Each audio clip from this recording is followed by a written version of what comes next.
All right, I'd like to call this special called session to order. Mrs. Ford, will you call the roll, please? Chairman Wingate. Here. Vice Chairman Smith. Here. Dr. Highlander. Here. Mrs. Hill. Mrs. Here. Jones. Mrs. Lennon. Here. Mr. McClendon. Here. Mrs. Robinson. Mrs. Thurman. Here. Superintendent Dr. Johnson. Here. All right, do I have a motion to approve this evening's agenda? So moved. Second. Dr. Highlander. Yes. Mrs. Hill. Mrs. Jones. Mrs. Lennon. Mr. Yes. McClendon. Yes. Mrs. Robinson. Mr. Smith. Yes. Mrs. Thurman. Yes. Chairman Wingate. Yes. All right, before we have our presentation, I just want to say something here quickly, and then I'll turn it over to Mr. Fogelman and Lieutenant Colonel Brooks. I just want to say I'm thankful to you all for the energy and the effort you put into this. A couple months worth of work, and I'm thankful for not just the work that you all put into it, but the numerous people that have also been involved in this, and community members and parents and teachers and administrators and county health officials and physicians and everyone that's worked on this. And then I also want to say that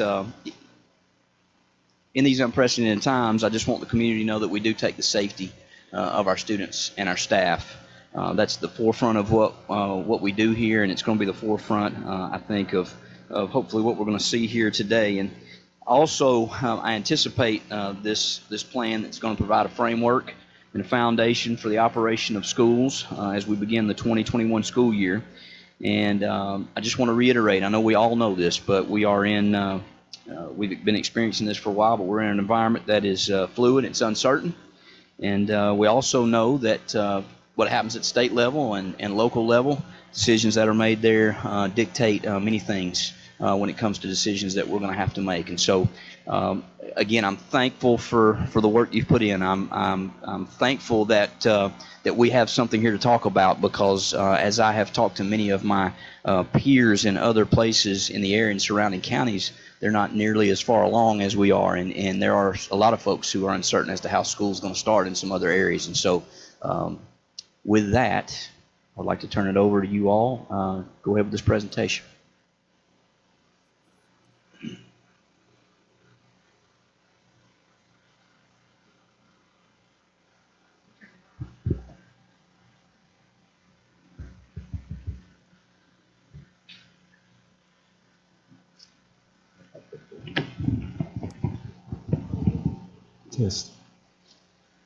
Testing. Okay, good. All right. Thank you, Ms. Sherry. Just your touch.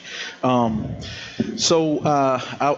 don't have anything necessarily to add to what Chairman Wingate said, outside of the great appreciation for the work that Colonel Brooks and Keith Fogelman, Jen Bronson, the reentry team, as well as other leaders across our district and you as a board have given throughout this project. I will say this, that this is probably for just about all school systems going to be the most difficult reopening that anybody has had, or opening, and the most uncertain. And so there are things that we continue to learn and will continue to learn, but do sincerely appreciate the work and the engagement of the public. You'll see within the plan the level of engagement around surveys and such have been absolutely through the roof. So I'll turn it over to Colonel and Keith to kind of take us through this.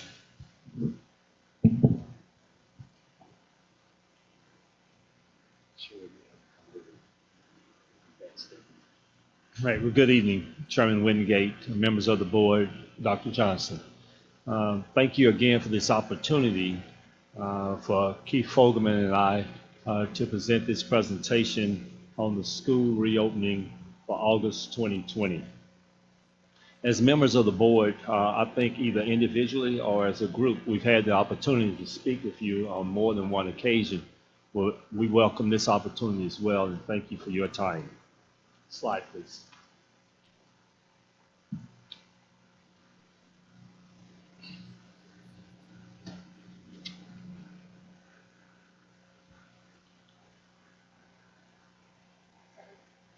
For the purpose of this meeting and understanding that we have a listening audience, I know some of this material, some of this information has been shared with the board.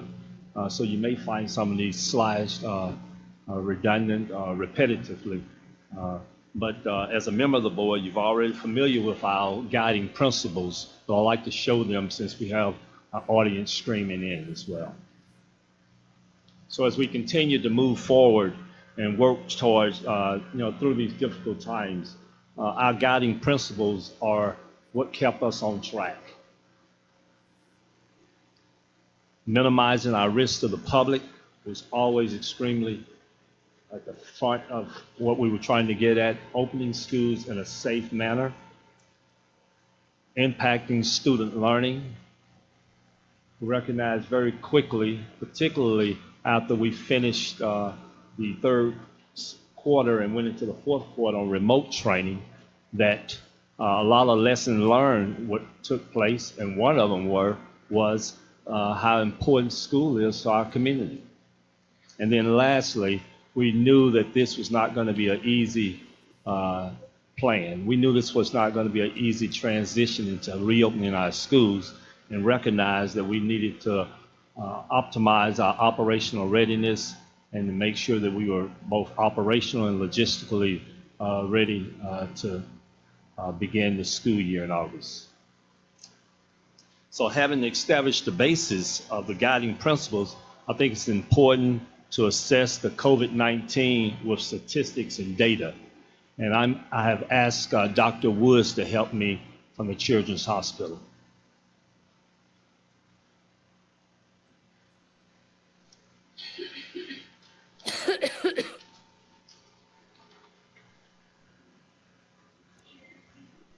Sherry, we have no audio on the Zoom. If anyone is talking, we cannot hear anything.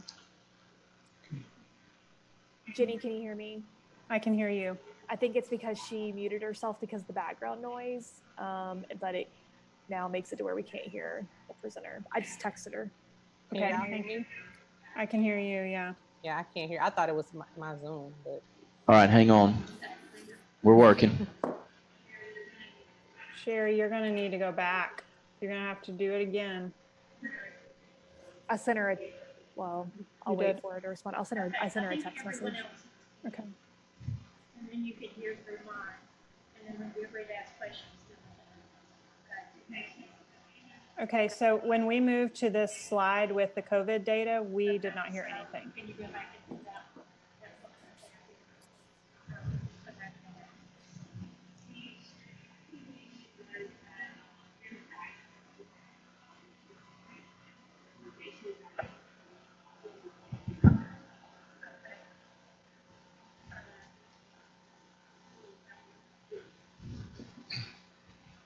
So did you all see this slide? Did you all hear this part? Great. Okay. All right. All right. Thank you, Dr. Woods. We can pull that next slide up, and Dr. Woods can.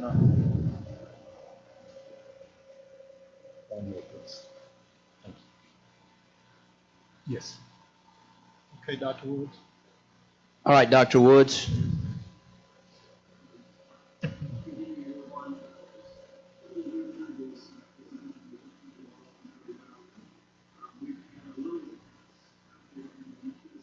COVID in Tennessee than the country as a whole, more than some states and less than others. In Hamilton County, we are a little ahead of the state average as a whole, but certainly less here than the Nashville and Memphis metro areas.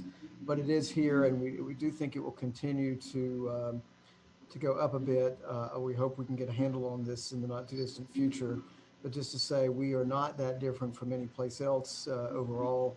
And this will be, again, I think as everyone's saying, a fluid situation going forward. I will say, as an infectious disease specialist, I've been very impressed with the work of this task force and how they've put things together. And I really have just been in a position of saying, yes, I believe you've got that right. And that's the best we can do for now. We'll continue to adjust going forward. So I just applaud the work of this group. Thank you. You know, it's easy to look out and see Keith and I sitting here, but this next slide really speaks volumes and clearly illustrates addressing the many roles that safely reopen our schools. With the students at the center, all of us played a critical role. And throughout the process, our 45,000 students remain the focus of everything that we did and everything that we do. The reentry and CELP, the continuous learning plan, is made up of many components and requires a lot of people from different areas of expertise. And it's important to understand the task force role and stakeholders' priority in the next slide. My role as co-chair with Mr. Fogelman, we were responsible for the overall development of the plan. We led the task force and served as an interface with the district leadership. The role of the task force members were extremely important, as we depended on them to gather information, provide input, particularly in their prospective sectors. The left side of the slide shows the correlation between survey results and our stakeholders. You can see the number one priority was right in line with our guiding principles. Our stakeholders were as concerned as we were in protecting students, staff, teachers, and our community. I'll give you a second to look at that.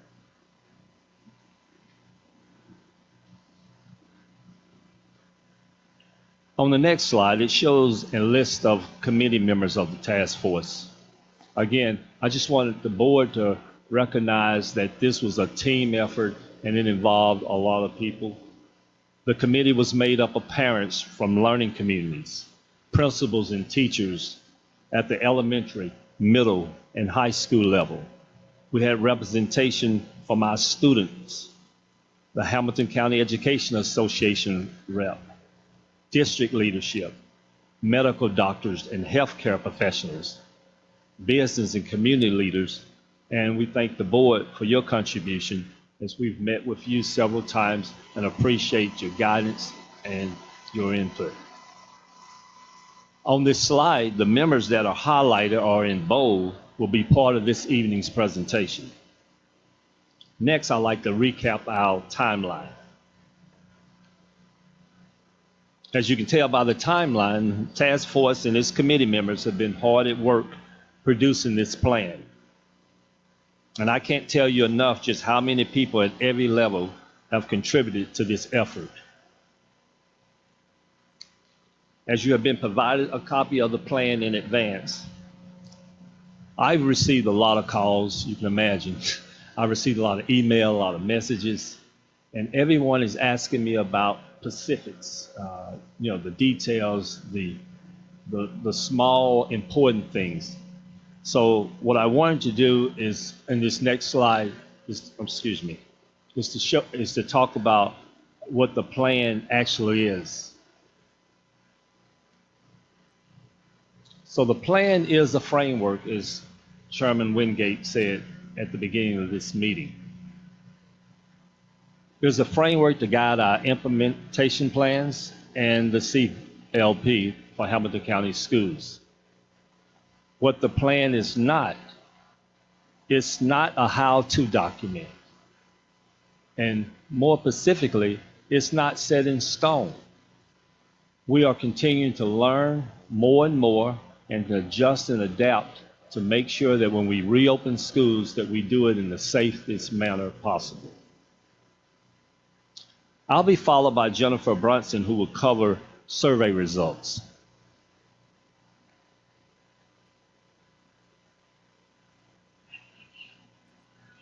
Hi, good evening. I hope everyone in the boardroom can hear me.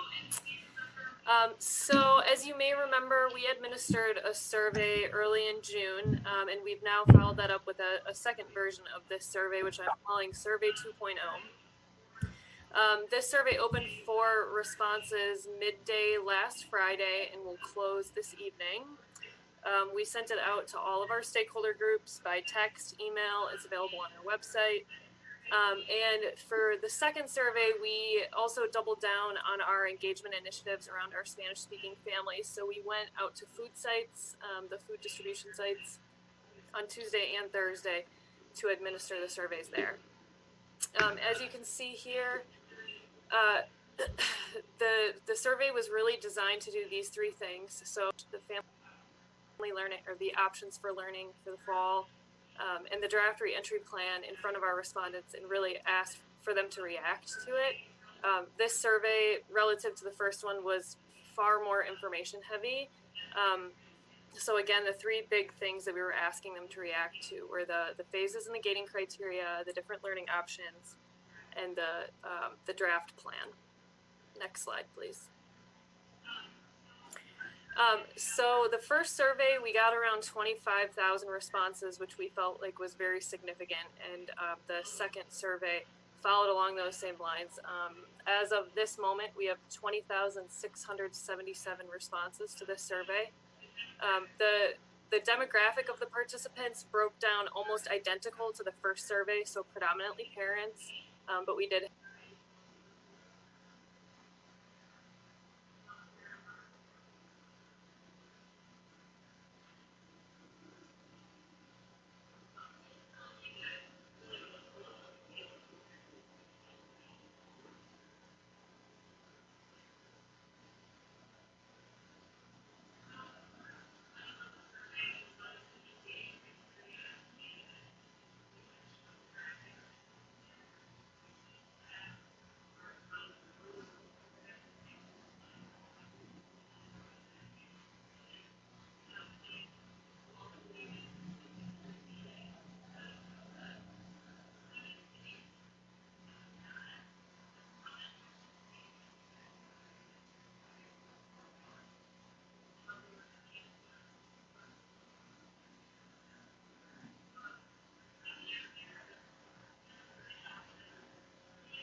they would be most interested in the HCS learning continuum option, which is to say that they would be willing to come to school in person or in a hybrid model or remote, depending on which phase we are in at any given time.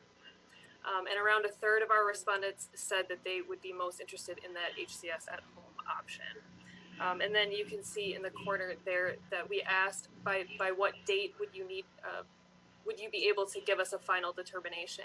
And we selected July 22nd as our closing date for registration because we felt at that point about 80% of our families would be able to decide which option was best for them or for their family. Next slide, please. So this is what I affectionately refer to as the ultimate question, which is, would you return to school as an employee or send your child back to school in person on August 12th? This is a side-by-side comparison of the responses from the first and second survey. As you can see, not a lot changed between those two snapshots in time. However, it does appear that in the second survey, either and I'm speculating here, either more people are starting to make up their mind, so we have more yeses and nos and fewer I don't knows, or fewer people that didn't know decided not to take the survey, because research shows us that people with strong opinions tend to be the ones most likely to take surveys. So just speculating, but the numbers didn't move a whole lot. We just have a small number more people saying yes or no and not I don't know. Next slide, thank you. So this slide breaks down the school selection by the answer to the ultimate question. So that is to say, if you answered, yes, I would send my child back to school or I would return back to school, which learning option would you select? Over 95% of those yeses selected the learning continuum, which is internally validating. Likewise, 75% of those who said, no, I'm not interested in returning in person in August, selected HCS at home, and another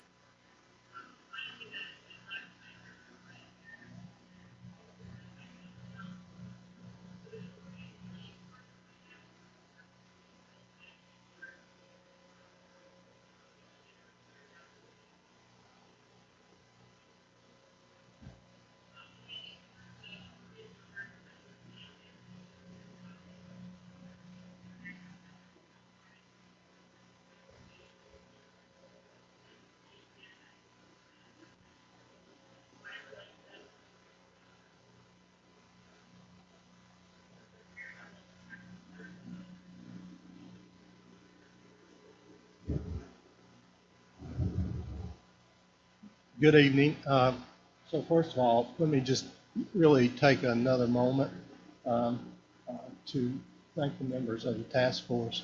It was just simply said they did outstanding work and very much appreciated and really helped Colonel Brooks, myself, and Jennifer with the task that we had at hand. Not to mention that the Hamilton County Schools team was really very supportive and carried a lot of the weight of the work that we're doing. So the slide, next slide please. Just a reminder, as we begin this work, we begin to look for different options to how we would think about starting the school year and how we would make decisions. And this was a document from the CDC that we felt like that it gave us a good grounding or a good baseline for how we should think about opening up schools and how we would handle situations of spread within the community. Next slide. We've, and you've seen this, but we settled on 4 phases. Phase 1 and phase 4, pretty easy. We're either open or we're closed. But there was a lot of work to determine really how you move in between these phases, and a lot of work to determine how we're going to educate our children while we're in each of these phases. Of course, phase 2 and 3, with phase 2 being we're seeing moderate but increasing spread in the community. We're looking at a hybrid learning model where we'll have reduced days on campus. And in our phase 3, we would see minimal spread, and we would be, schools would be open, and we would have, be prepared to react for campuses that maybe need to be closed, but as a result of positive cases.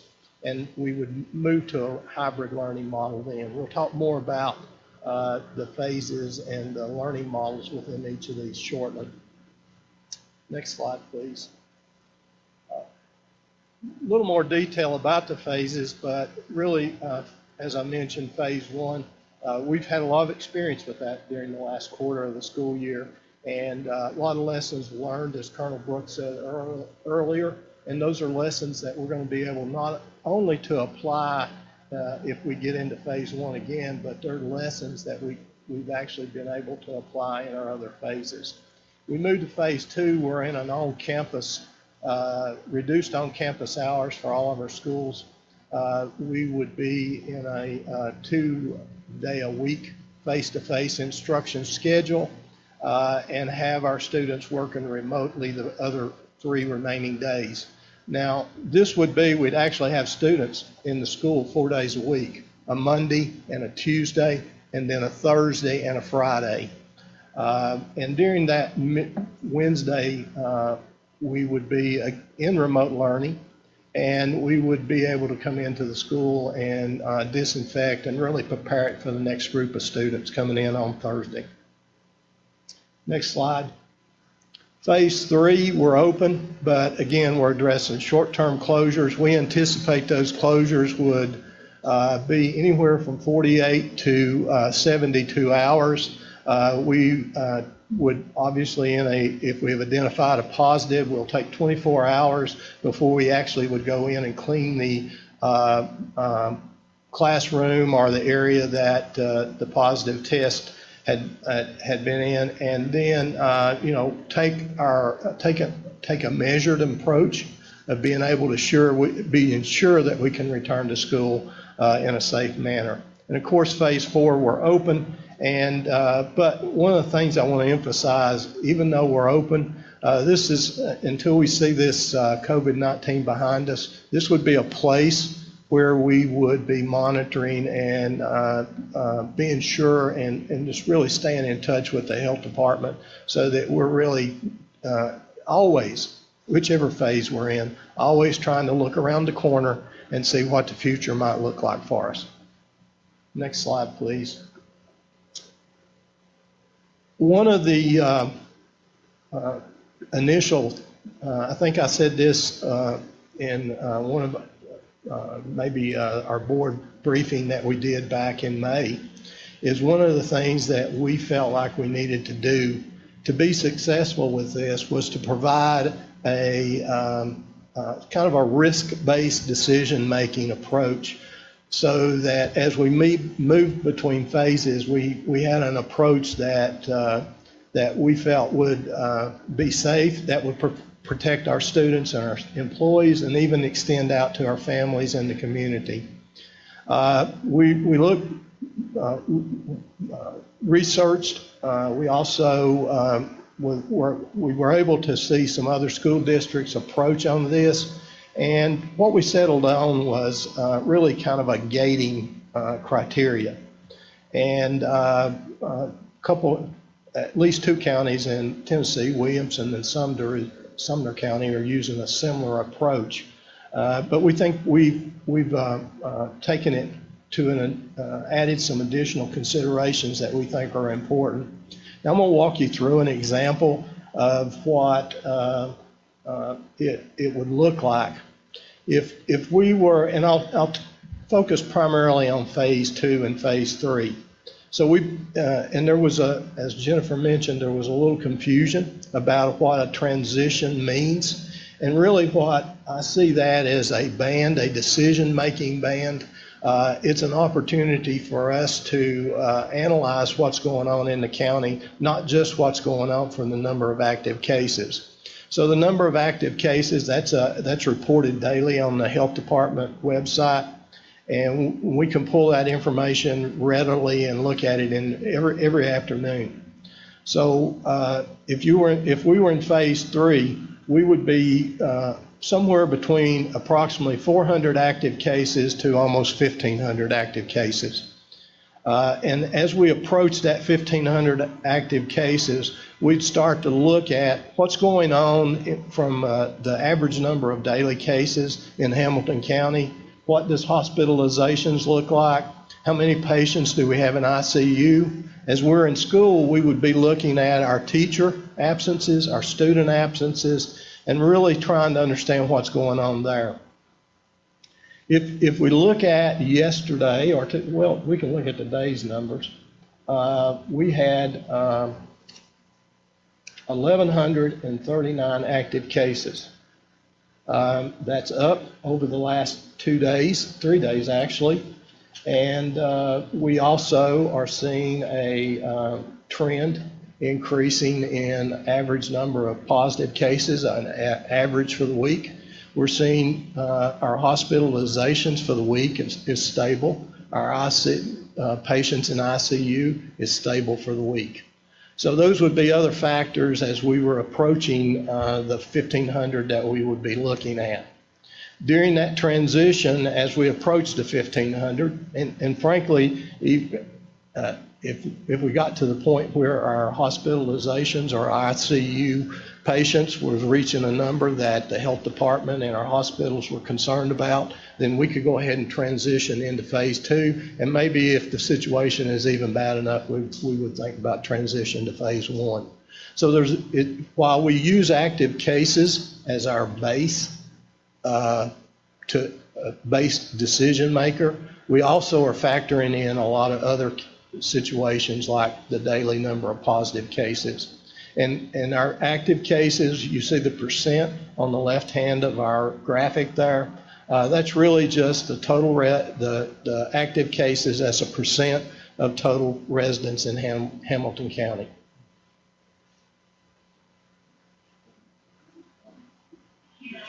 I interrupt for just a moment. Sure. Do you think you could move your laptop over by keys so you pick up the sound? I can. It's connected over here. I'm sorry. Okay, thank you.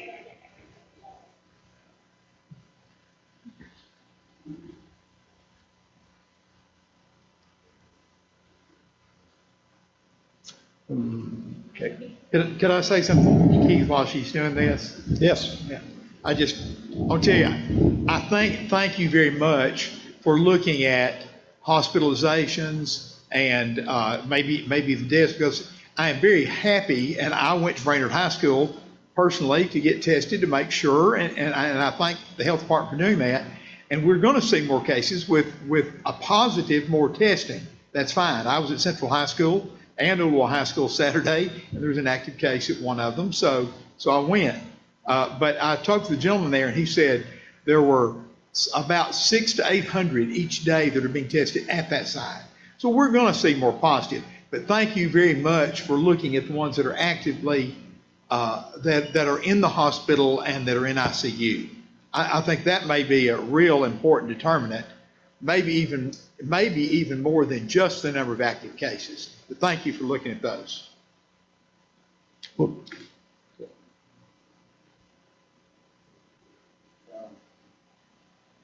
it's not my day. It's not my day. Keep on rolling.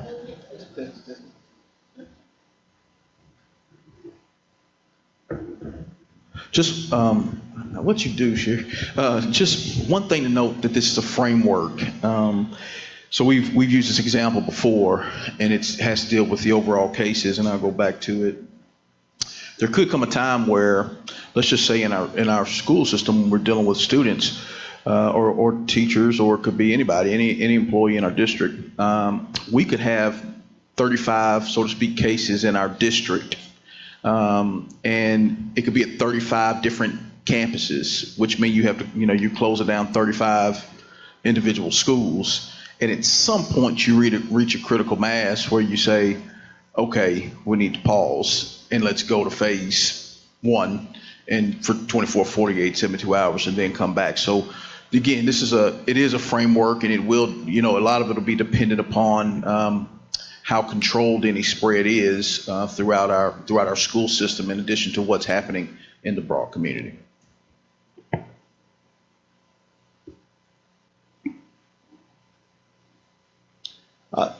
Just really wanted to take a moment to show you, this is actually right from the Hamilton County Health Department website. And it's just, we can see this information on a daily basis and include it into our tracking mechanism.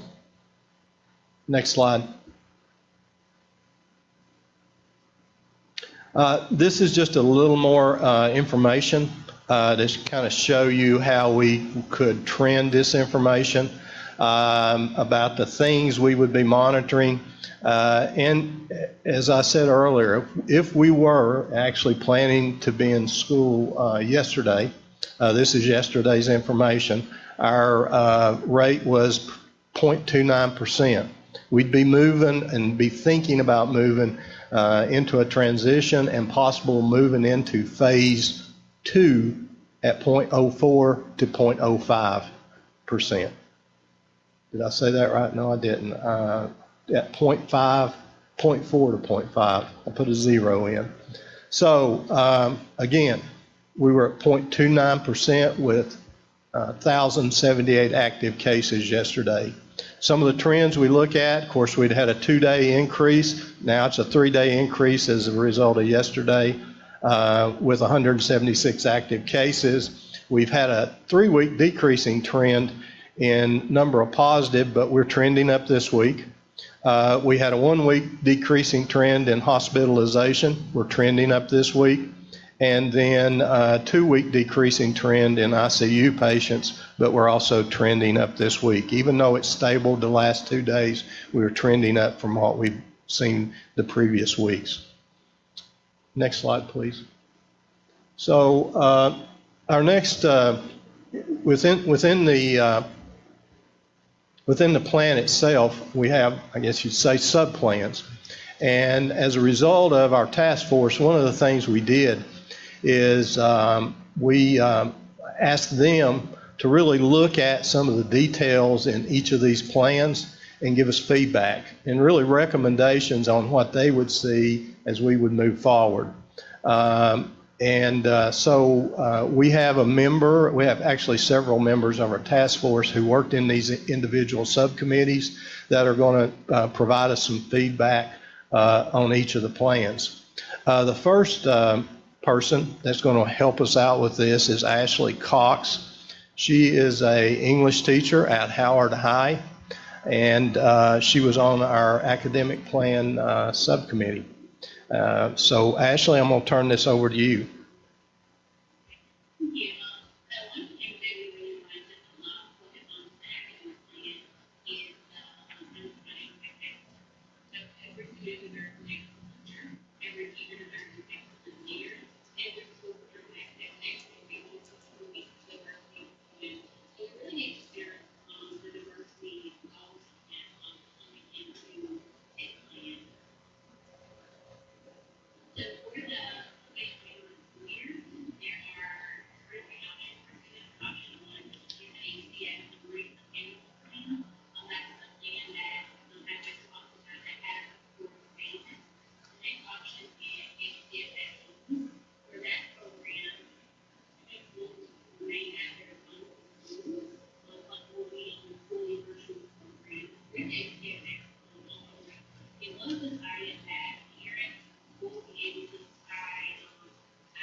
For that, you also see the kids in HCS at home. Those are the kids who parents confirmed that they were going to be in virtual, but at their home school. So they have virtual all 5 days a week. We're going to ask Dr. Parker if she would just give us a little update on HCS at home and a little more detail about what we expect to happen. Thank you, Keith. If I could we go back to slide sharing? I think it's really important for our families to hear from us that anytime you give us survey information, I know that parents probably wonder, what do you do with that information? And so let me first of all say that as we have worked to get the information we heard, we saw the trends show that parents wanted mainly 3 options. One, I would like for my child to go back to school. I'm that parent. I want my child to be in school as much as physically possible. But then we also heard from a pretty significant constituent base of our parents, our customers, that you didn't feel comfortable because of a family member or a specific need or a loved one that you care for, that it was just too great a risk. So it sure would be nice if I could keep my child home and have options for at-home learning for my child to engage in school. And of course, some of you may not know this, but we've always had a virtual school in Hamilton County. Hamilton County Virtual School. Dr. Sonia Rich and Lee Bowles have run that program out of Chattanooga State for quite some time. Now, the difference with Hamilton County Virtual School is that it is its own school. So as a school, it requires enrollment to attend. So now I just wanted to set that context because as you look at this particular slide, we are presenting to our families, our customers, 3 different options. And Ashley, you did a great job outlining what the big buckets would look like, especially if you're a parent that you choose and you want your child to be physically present in school. So now I want to talk a little bit about what about the option for our families if they would like their child to stay enrolled in their zone school, stay aligned with their cohort of peers, stay connected to their zone school and not lose that opportunity. We have come up with a way in Hamilton County to offer HCS at-home learning, and this provides families with that option. Now, part of what we're looking at is trying to really think about how we can take the practices, the recommended practices from our medical guidance, from our schools and systems that we've researched. And one of the things that we've learned is minimizing disruption is going to be critical. Minimizing disruption to staff. We have some staff members that need some consideration. We were allocated some funding through the CARES budget, but that funding is limited. And so we've had to make some critical decisions there. And as the administrators on the call can attest, scheduling will also be impacted. So we know that by offering Hamilton County at home, it will help us to minimize some of those things that are a little bit of a challenge to navigate during this season of managing COVID-19. So again, we've got approximately 3,000 plus families that are interested in this. And so that would give us also the opportunity to minimize the number of kids that might be on a campus at a given time. Because as a parent, if you choose to do virtual learning, you're still enrolled, but you're not physically present in the school because you access learning just like I'm accessing this meeting and fully participating just through my device. Also in phase 2, our recommendation in phase 2 is to really get about 50% of the capacity. But with kids staying home for at-home learning, those families that choose that, again, that's a large population of our students that wouldn't be on campus at that time. Of course, we would offer exceptional education services and ELL services. We have to offer those additional supports no matter what option is available or what option a parent chooses. And we've already stood up the opportunity for families to register. And now that so many families were waiting on tonight to gain more information, we are opening up the opportunity for families to tell us what they would like to do, starting from July 8th through Wednesday, July 22nd. And I would like to add for families that are trying to make a decision, we are right now starting with a commitment for a semester. We have so many things going into this school year that are unknown. I know many of you have experienced on a weekly basis, this changes. And so we feel like going into the school year, it would be best for us to look at this offering of at home by semester. And then also if families want to extend it into second semester, they can, but maybe home circumstances change and they want to go to in-person. There is an opportunity at the Christmas break, the semester break, for families to change. We would like the continuity for the semester, and then at the semester break make that change. Now the other thing we want our customers to know is that if a family chooses to do at-home learning, when we say minimum expectations at home, we would engage you for the core academics. And when I say core academics, I mean everything that's offered in a school day, even related arts, as much as we can, the arts, enhanced courses, and things like that. When I think of core academics, I think of pretty much everything we do. However, the experience would have to be offered a little bit more uniquely, like PE. PE may be virtual, or today it might be a little bit of a video activity. So it would be prescribed a little bit differently than if you were in person.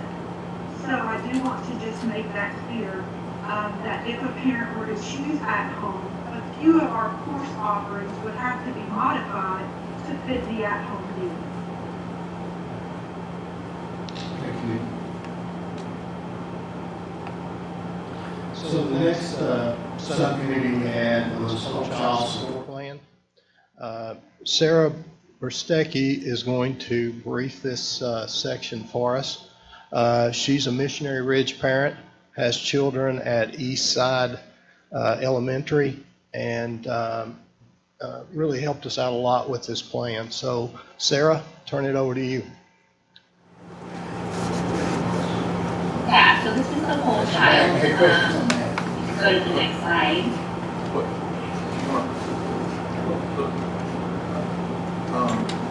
Let's go back and get, if you hang on 1 second, I think Dr. Hollander had a question on the last section. Excuse me, ma'am. I'm sorry for interrupting. I was trying to get your attention and get it. I think I know the answers to these, Colonel and Mr. Fogelman, but I've had several people ask me this on the differences in virtual, and I feel like I had it, but I want to be sure and tell them the correct thing. The regular classroom teacher will not be the HCS teacher. Is that correct? It will be a dedicated person, teacher for the HCS students who are full-time HCS. Well, I'll tell you what I'm going to do. I'm going to let the expert answer that. Dr. Parker? Okay.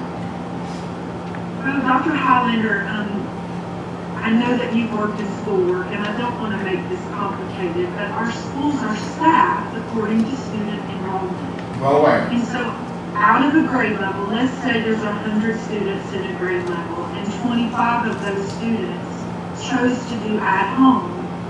Typically with a class, full class, if it's 4th grade, if it's 3rd grade, and I'm going to use an elementary example, let's say 5th grade. A 5th grade class, one teacher would equate to 25 students. That's how our ratio formulas are prescribed. So an example of what we might do is on a team serving 100 students, 3 teachers may be available to teach those in-person kids, and then one person assigned to be the virtual teacher. That was you're basically answering my question. I want to make sure some were concerned that they would not have to do both in-classroom and virtual at the same time. And I told them I don't think there's any way we can do that. We're trying to dedicate, and you guys have even said that you put out a survey, those that felt like they could be at risk or would prefer, and I wanted to be sure I was done. And I totally understand the numbers and why you have to do it that way. We could even go across different schools if necessary, because hopefully they'll be on, and those on the HCS will be on the same pacing guide, I would assume, so by the end of the semester they should be at the same place. The other, I don't know if this is the right time or not, while I've interrupted, I'll ask. On the Wednesday, if we go to a phase 2 where we're doing half the kids at the time, on Wednesday, some people have asked, will the teachers, some teachers have asked me this, will they be at home like they were this past spring and allowing the staff to really clean up the rooms, or will they be required to be in the rooms? And are they responsible? Some are being told that they're responsible for cleanup duties. And I did not think that's the case. No, so I'll start with the back end of that question. No to cleanup duties. Now, I want to be clear that, it's an all hands on deck kind of situation. So there may be some additional, steps that we ask, but we're in the process right now. Justin and we get to our person we can speak to. We're in the process right now looking at advanced cleaning. And, we do the electrostatic flu season, but we're looking at doing that throughout the course of the year on a weekly basis. So that's the back end of the question. The front end was at home, or would they be at home, or would they be in the building? So there's going to be a combination of things that are going on, and we actually had a conversation with principals today. And it'll be at the individual school level. So there's when I say there's a couple things that are going on, you're going to have some need to organize for the next day if you're on that AB schedule. You're going to have some need to in pockets and places. You're going to have some needs for intervention and some services that will have to be provided for ELL and special ed students, and then you'll have some need. Frankly, there'll be some. I could foresee some. Teachers wanting to have some blocked office hours, so to speak, where in a controlled way, where maybe I'm available to answer questions for families, and so there'll be a myriad of activities that are going on throughout the course of that day. But it is also to give teachers an opportunity to kind of reset and set and get ready, but then also give us an opportunity to address the classroom environment and make sure that it's clean and ready for the next day. And follow up on that, parent questions that I've received are, what are the expectations for their students on attendance? Do they sign in every day? And I said, several have asked, we have finally learned Google Classroom, will we be able to stay on that? And I've been hesitant to answer that. I think they're changing programs. But but they said, it took us a long time to learn how to do Google Classroom, or we're going to have to learn a new program.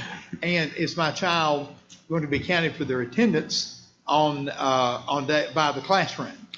And do they have to stay online all day for it? Those are questions I'm getting from parents that maybe you guys can answer for them. Absolutely. Thank you very much. Absolutely. So one of the things is really the purpose of this. So the State Department will have to submit a continuous learning plan. That's the actual state language. And we were and are in really good position because they released the rubric.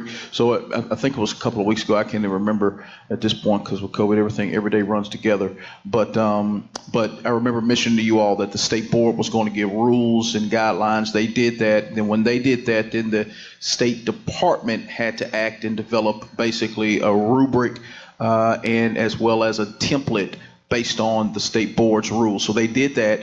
They released that late last week, and we're essentially in a spot where we're going to be able to just cut and paste because we've got most of it here. But what we also, and I give all credit here, what we also were able to get in front of and do was to essentially crosswalk the State Department's rubric to what we had and make sure we address any sections that weren't being addressed within the context of this plan. So the continuous learning plan, as a result, the impetus for the continuous learning plan is the reality that there may be stops and starts and there may be some A/B scheduling and things like that have to happen. And so they want you to document how you will continue the learning so there's not any attendance issues. So that will be covered.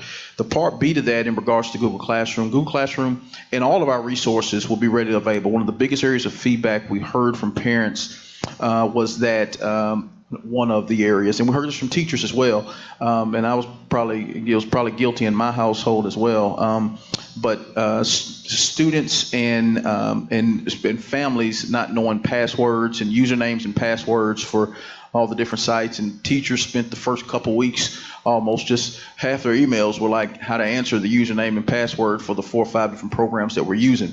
And so what we were able to do, and several systems have used it, but they've been out for quite a while, but moved to a single sign-on platform, ClassLink, which now it's a hub, it's a single stop spot. I think Chattanooga State, actually, President Ashford and I had some conversation about it several months ago, and it was just the perfect storm.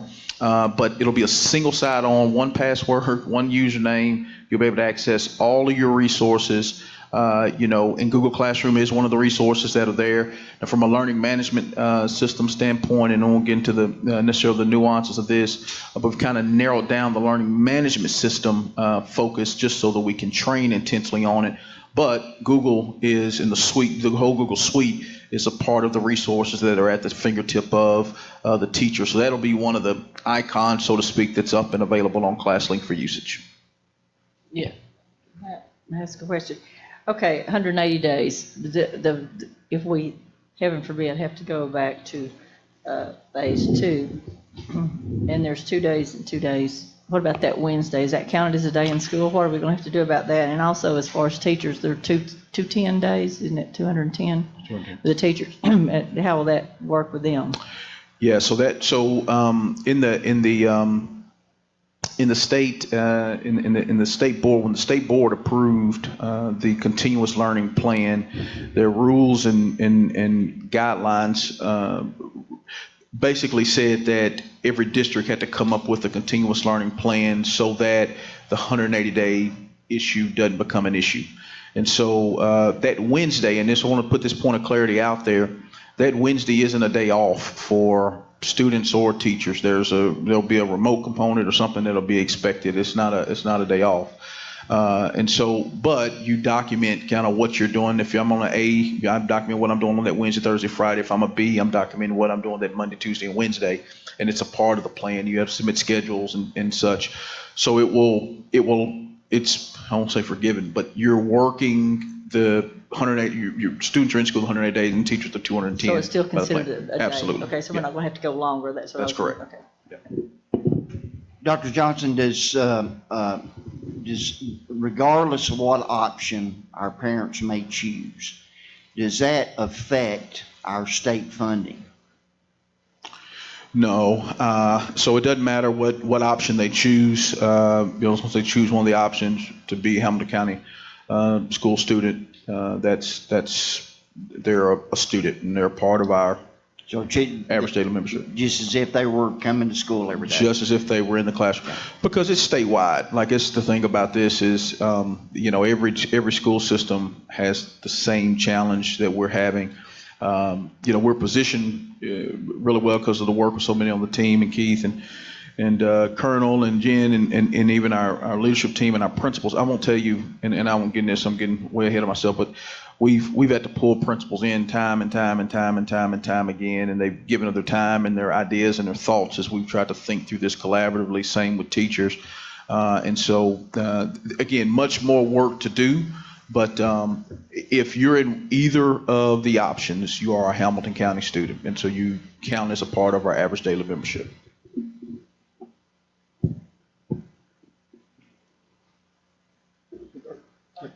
Other questions?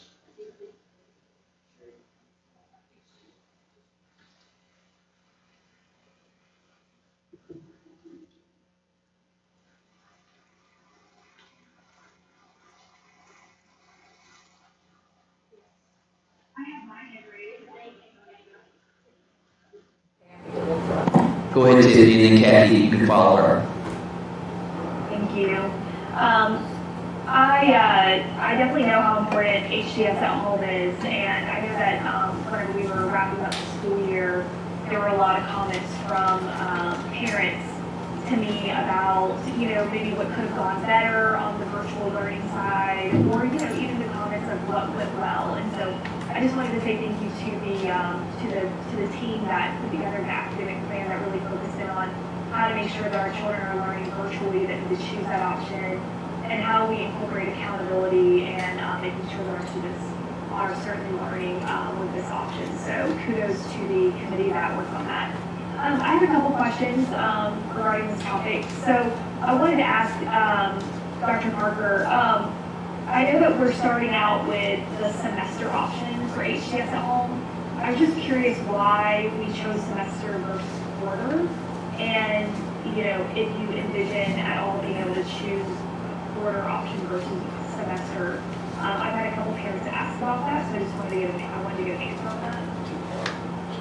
That's a really good question, and thank you for asking. We have had so much uncertainty, and so because we're having to make a whole new plan as we go into a new school year. Let me first of all speak to what you stated first. Remember back in March, we had to go home and we had 24 hours. We left on March 12th, our students came March 13th, and we were all home from that point forward March 16th. We had to really put a lot of things together. We worked very diligently over the summer for this experience to be very different, because we know going into the school year, it won't be review learning. Remember, 3/4 of the school year was over. And so because 3/4 of the school year was over, so much of the content had already been covered. So the state gave us a lot of breaks. That is not how we will open school next year. We will be in new classes with new teachers, with new content and new new challenges because it's new learning, period. So to answer your question, one of the pieces of feedback we heard a lot about had to do with grading. And for so many of our students, that equity that has to do especially at say the secondary level, and that piece of someone really getting to know a student, there's two sides to it. There's the academic side of it for continuity, for being able to stay flow with the child in that format. But then number two, for many of our secondary students that are in credit-bearing classes or blocks, we felt it would be best for them to be able to stay with a continuous teacher in their best interest for those credit-bearing courses. The other side of it has to do with safety. We just don't know. I mean, this is such an unknown, unpredictable season that we really need to have some things that we can control that otherwise would not be, like cohorting or the staff ratios. And if we get to, we're getting a really good grip on our teachers that may not be able to return. And once we plug them in, that's going to be really hard to change that staff. That's not good for kids or for teachers. So we feel like starting, having the semester option may be best for that continuity and consistency. That's great, thank you. I heard your response as a parent, and I appreciate that response.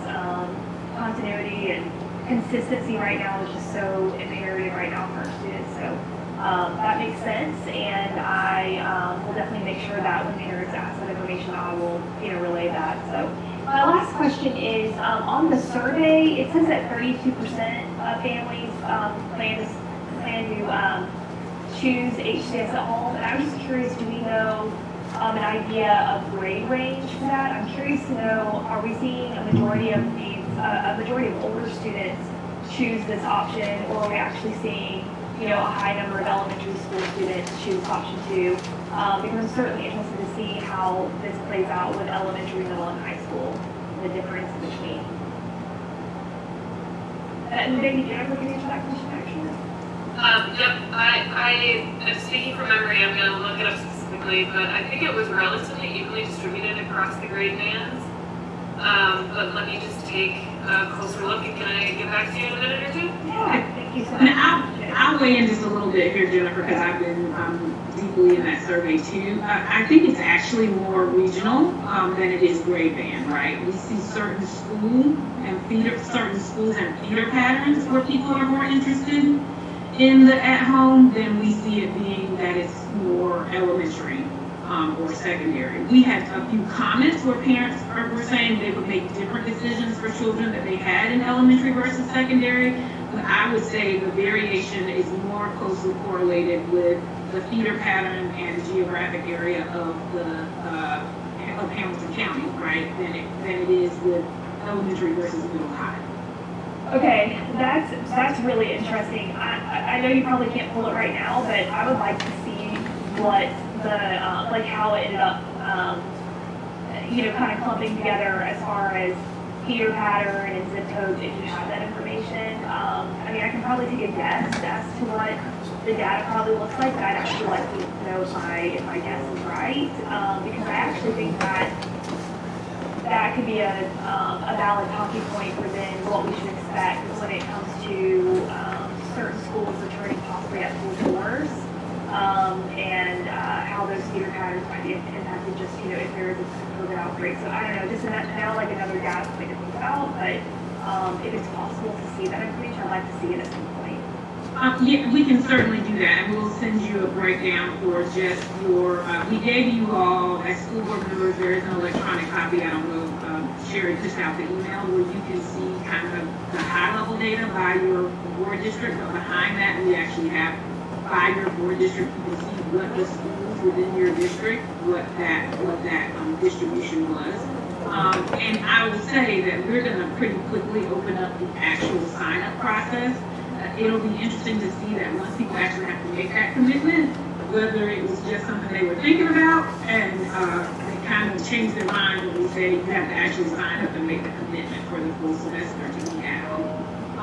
I think, as you can imagine, people being able to opt into at home means that they have to have somebody available to be at home, right? So you can imagine all of the socioeconomic dynamics and family demographic dynamics that go with that. So, for instance, if you're a single parent, can you really, unless you actually work from home, can you really have somebody there, right, unless you've got an extended family member? So that's why I think you saw more of feeder pattern types of options as opposed to it being about grade band levels, because I think it just is based on family dynamics. Yeah, and so you're hitting on exactly what I was thinking, is that, you know, possibly like higher socioeconomic families are choosing this option, which is fine, but then that means that our lower socioeconomic schools will have the highest population of students, which means that they're certainly at the most risk for there being an outbreak, and then of course like having to shut down school for a period of time. And so anyways, perhaps we're going to talk more about that in the presentation, but just something that I think, you know, myself and fellow board members just need to keep in mind as we're just kind of thinking through this. So. Thank you. One thing I think raises a really good point there that we're going to have deep conversation about, but it's something that we'll put on our radar to really be thinking about is if we see I'm going to say campus emptied out, you know, but if you see a situation where you've got really low numbers on the campus, do we need to be having a broader conversation around, you know, how we create distancing in other pockets? And so those are things we'll continue to look at, you know, as we kind of go through and really see where registration is, and really see how many students and families take advantage of HCS at home.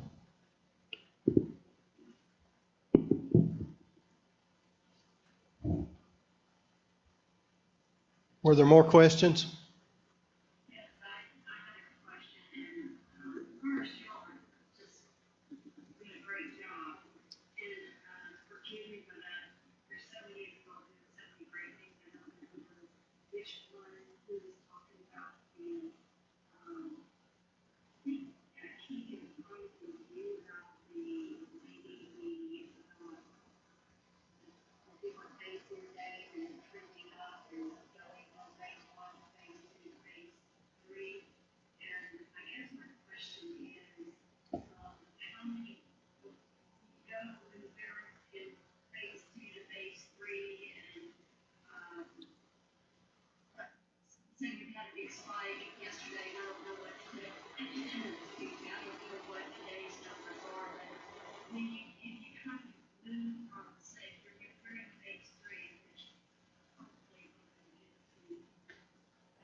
How are you going to make that judgment? You know, and then you have, and you put in the hospitalizations and the ICU. So how are you going to make that judgment? How are you going to make that call before, when you go back and forth between phase 2 and phase 3? That was a question. Then my other question is the July 22nd date that parents are going to have to make their decision. I'm just wondering if we're starting to see an uprise in cases. If that does, and I hope that it does not continue, but if we happen to start seeing a rise in cases, should we maybe consider moving that July 22nd date back just a little bit to give parents just a little bit more time, as well as teachers? A little bit more time to really prepare. You know, Neely, I really appreciated what you just said about, you know, we really want our teachers to be prepared for those students to come into their classrooms and have those classrooms ready for their students. And should we give them just a little bit more time before they're not ready to make that decision by July 22nd if we're going to start seeing a rise in cases in Hamilton County? That was my second question. And my third thing is, I know we said Monday, Tuesday, cleaning on Wednesday, and then back on Thursday and Friday if we're in that tier 2. But it not, I don't know, just thinking out loud, that if we had kids in Monday, Tuesday, Wednesday, Thursday, I mean, a group in on Monday, Tuesday, another group in Thursday, Friday, and everybody out on Friday to clean, and then start back all over again on Monday, and to clean up. And then you wouldn't be breaking up. I don't know. It just seems like we're breaking up a day, but maybe that. And I know you all have thought about it. You all have thought this thing over so much, but it just seems like you're splitting up a whole week. But maybe that's what's best for the teachers and the kids. But if you have kids come in Monday, Tuesday, Wednesday, Thursday, and then have them come in and clean up really good on Friday, and they have Friday, Saturday, and Sunday for the whole building to be cleaned out, it seems like it might be better to start fresh on Monday. That was just a thought.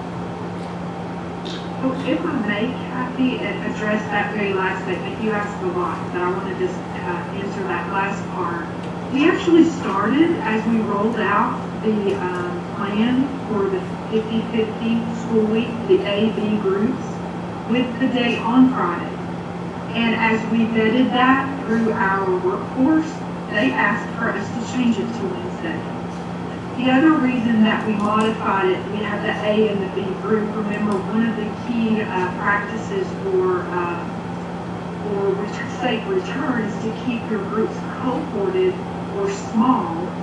And so again, the A and the B days split that way allows us to keep those cohorts very small, that they felt like for continuity of instruction, having that day on Wednesday, it would also matter more to students. We didn't want our students to think Friday was a day off. So as we listened to our teachers, Shane is on here, some of the folks are on here, we actually started with the day on Friday because of the feedback we modified. And it's also, and Shane, please weigh in, but I did want to make sure that people, having the cleaning break in between also means that you get to have the germ break in between, right? Like the whole name of the game here in cohorting and quarantining is keeping your germs contained to a certain group of people. So if something does happen, you know which groups of people were together. And so when you have the A day, Monday, Tuesday, they leave for virtual days, remote learning days, Wednesday through Friday, we get to essentially reset the building so that the new germs that are coming in are the germs of the kiddos in the P cohort for Thursday and Friday, right? And then to your point, Kathy, on the weekends, we do the whole thing, right? We'll have enhanced cleaning on the weekend, we'll reset it for when the A group comes back on Monday. So it's a little bit of a both, you know. Yeah, that makes sense. Thank you. This minute, if I can also add, Dr. Towns and Dr. Parker explained it exactly. But also the thought was on that Friday afternoon anyway, custodians, there's a night shift with custodians, so there will be some deep cleaning that takes place on that Friday night anyway. And so, just thinking about that Wednesday being a natural break in the week between the A and B group, so you really get kind of segments of that really deep cleaning that's going to take place between the groups needed to build. Great, thank you. So let me take a shot at the question you had about how we would move between the phases. So our first criteria we would look at would be the number of active cases. And if we could maybe go back to, yeah, right there. The first thing we'd look at, our first criteria, we're going to look at active cases. We think that's probably a good indicator of what's going on in the county, but not the only indicator. Now, using our phase 3, we'd be right at 470 active cases. We'd start to be moving in our decision-making band. But at that point, we're looking at things like teacher absences, student absences, and then, you know, the information around our hospitals. If we're seeing spikes, you know, we've seen some increase the last 3 days, but we're still in a reasonable number of active cases. So it's really just trying to look at it from a more of a big picture standpoint, be mindful of the increased cases that we're seeing, but at the same time, not to take a measured approach in our decision making. We don't want to put anybody in danger, but at the same time, if we can stay in school, that's another goal that we have, or another objective we want to try to accomplish. And the only thing I would add to, I think, your second question is that, you know, so obviously the registration will open on the 8th, it'll close on the 22nd. I will tell you, schools are already going to be very crunched to develop schedules for students, knowing that school starts in essentially 3 weeks from that date. And so it's merely to give schools enough time to make sure they can develop schedules for their students. Really, frankly, just being a former principal, by this time, most of the time your schedule's done and your teachers know, you know, what they're teaching and what's going on. And teachers know what they're teaching, generally speaking, but you know, really getting a strong feel for the HCS at home piece and how many kids exactly are going to be out and what that does to sections. We just need to get some closure around that date. Can I ask you a question, Harold? This is the right time to ask this question. I'm not sure how the rest of the conversation's going to go. But I did talk to a few principals and a few text messages and what have you. They said, are we going to treat every child who has a runny nose like they have COVID? This is what their principal said. We were going to spend it all of our time, because they said kids get, you know, have runny noses and stuff all during the winter. And they get things like strep throat and other things that come along. Are we going to treat everybody like they have COVID if they have a temperature? I mean, because they're not going to be able to be tested. So we may just be taking the whole school year off and a kid may have strep instead of COVID or something. So are we going to treat everyone who has a fever like they have COVID? I mean, the principals say they're just going to be spending all their time walking on eggshells, not knowing exactly how, you know, make this child go home that maybe just have an allergy or a sinus infection or something, send them home for 2 weeks and quarantine the whole class because somebody has a sinus infection. I mean, how are we going to know? I mean, we're not going to know. I mean, that's going to create a whole nother, and then you send home panic, you send a child home sick. That happens all the time. I bet there's not an elementary school in the county that doesn't send 1 or 2 kids home every day being sick from something. And I mean, even if they throw up, maybe they have a stomach bug or something.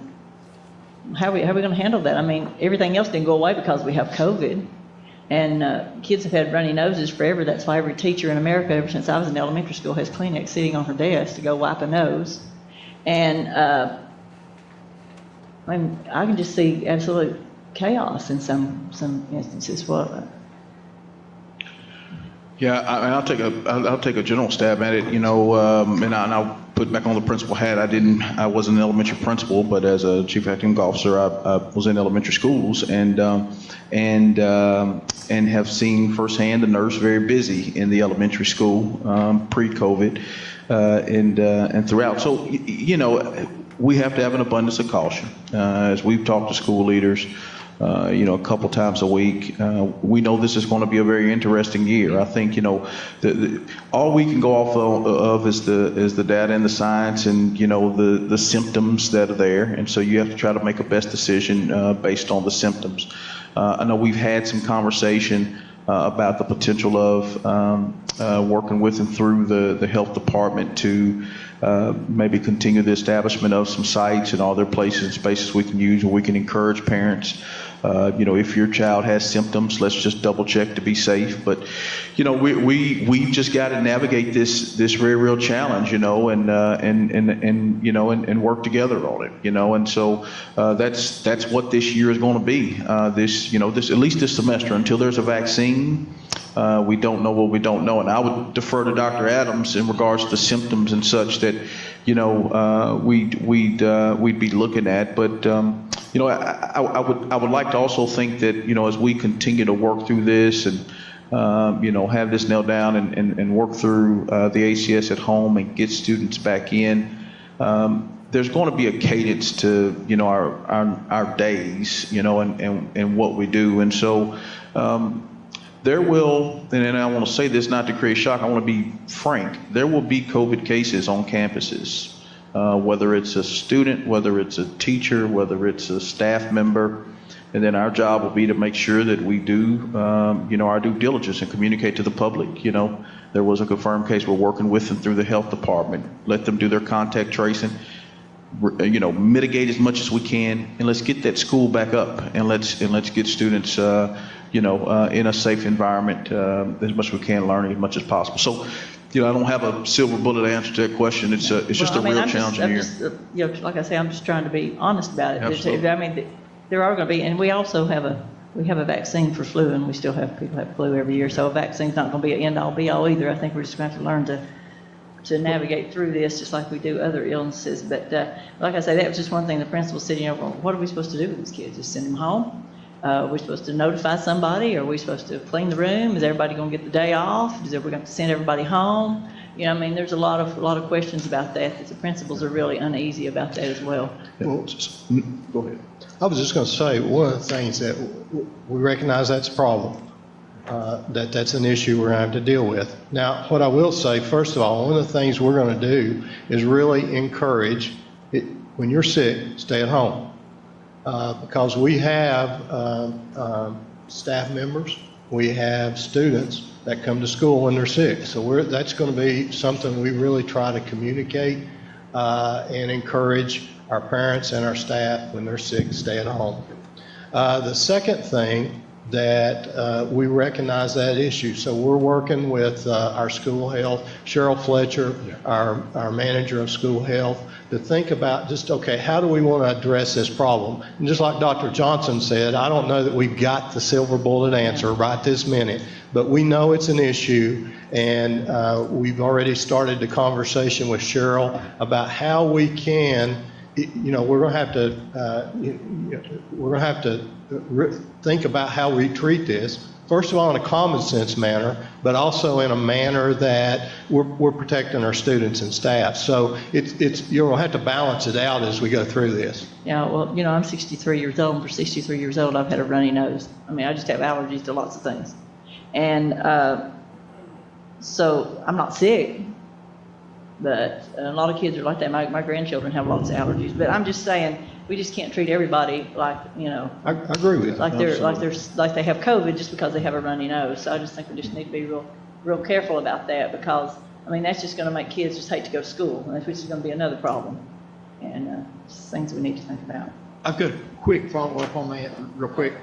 Oh, I'm sorry.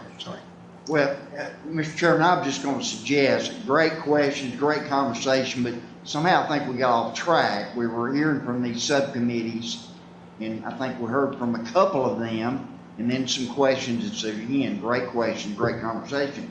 But if we could address these other subcommittees, some of these questions might be answered for us, and then maybe have the questions at the end. Just a suggestion, Mr. Chairman. I understand what Mr. Smith's saying. This one is in relation to what Ms. Thurman said. I've had several parents, and I'm sure teachers too, are concerned that when we're short on substitutes, we've had to divvy out the kids among the other teachers that are there. But we're going to stop that practice, I would hope, and assume. Yeah. So one of the elements. We'll make sure was that the question? So one of the things that we have as a piece of the criteria is looking at teacher absences in general. And so once we reach a certain threshold, then we're going to be, we hadn't talked about this on the front end either. We're asking people to check whether or not you're symptomatic, or have you been around anybody with COVID, what kind of, we're all having experience when you go to restaurants and different things. And so there are other precautions like that we're asking people to be more self-aware and responsible as community members to do what we need to do, because we want to stay in school. The best place for students, we believe, is in the classroom environment in front of one of our highly skilled and trained teachers. And so we want students to stay in school, and we've got a responsibility as a community to do everything we can. But if we get too many that are sick, we don't want to get into trading and splitting and doing those kinds of things. We want to be able to make decisions. Splitting is a real concern. Absolutely. For parents and teachers. Absolutely. Thank you. So if we're ready, Sarah, if we can move on to whole child support. Yes, sir. I appreciate some of those questions. Even as a parent, I had similar ones, so I appreciate some of that being discussed. So the whole child support plan, this committee was the goal of this committee was to kind of respond to individual student needs. So we know that this is going to be social, emotional, and academic support. Some of the discussion was around counseling and social emotional learning. COVID, I have 3 children, so COVID is an emotional thing that we're all kind of going through, a kind of collective trauma. So to collaborate and lead the efforts of connecting with all our students while intentionally focusing on each of the students. And of course, we want to focus on our English language learners, provide learning opportunities to develop English language proficiency to support the academic success of those students. An exceptional education, work with parents and students to provide exceptional education supports to students via multiple communication methods. And so this is something I am really passionate about, making sure that the communication from the district is coming down to our parents so that they know what's going on. This also looks like social work and attendance, identifying students' needs, services in place, and where gaps need to be closed. We want to ensure a tiered attendance plan is implemented to support all students.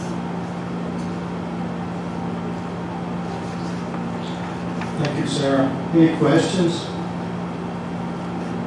So let's move on. I have a question.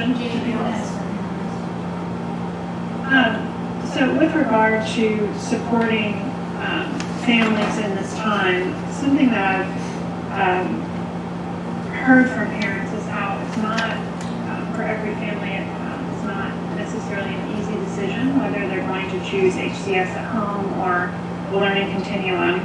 And it occurred to me that it might be really useful if families were able to be in contact with their school counselor as they make this decision.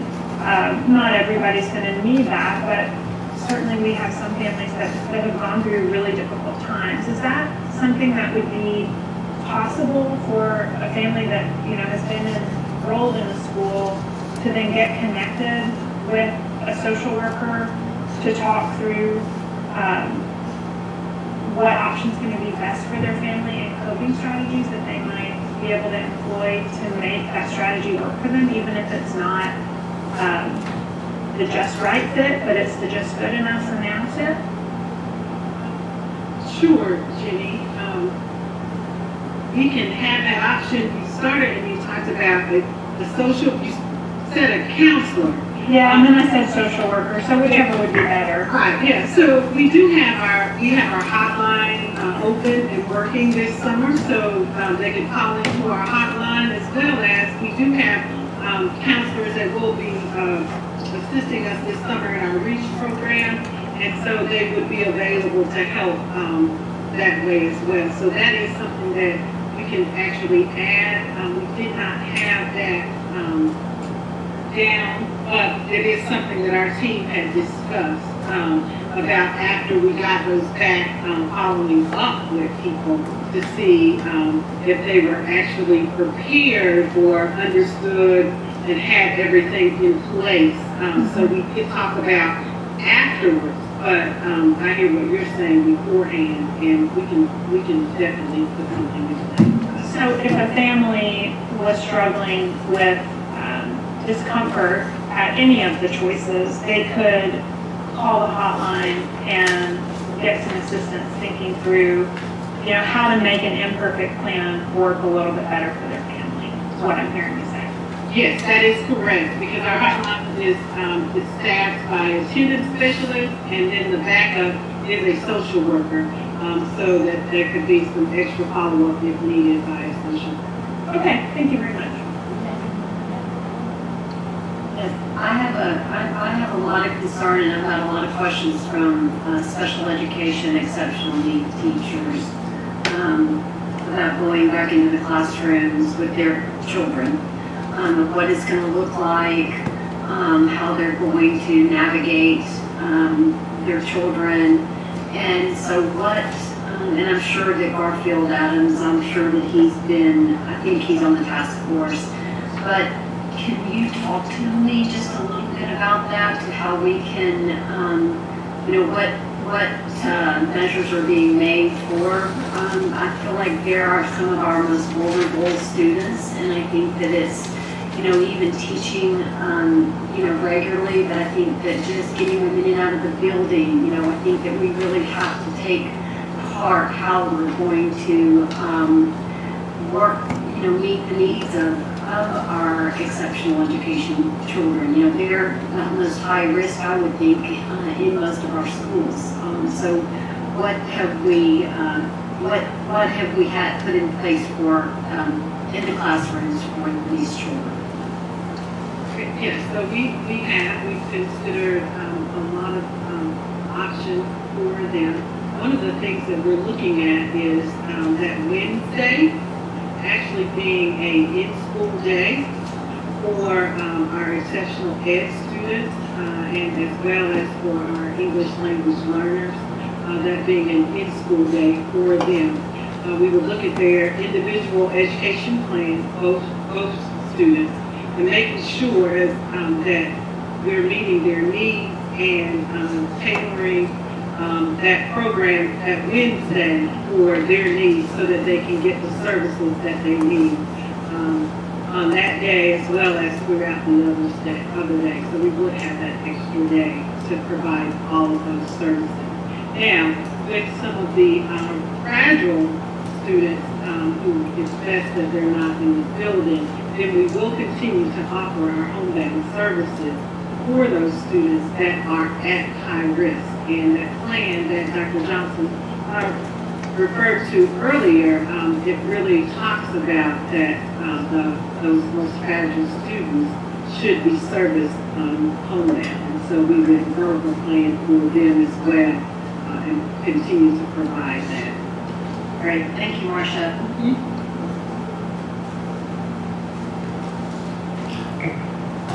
Okay, we'll move on to the operations plan.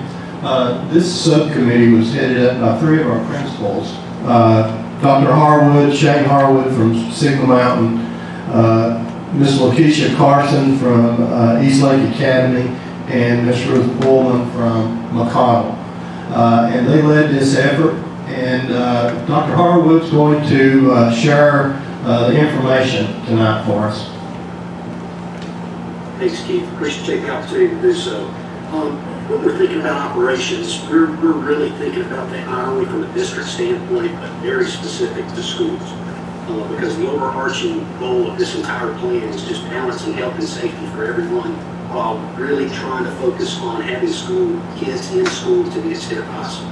And operations is key to that, because that's where we're going to reduce the distractions that can come with everything that we're dealing with.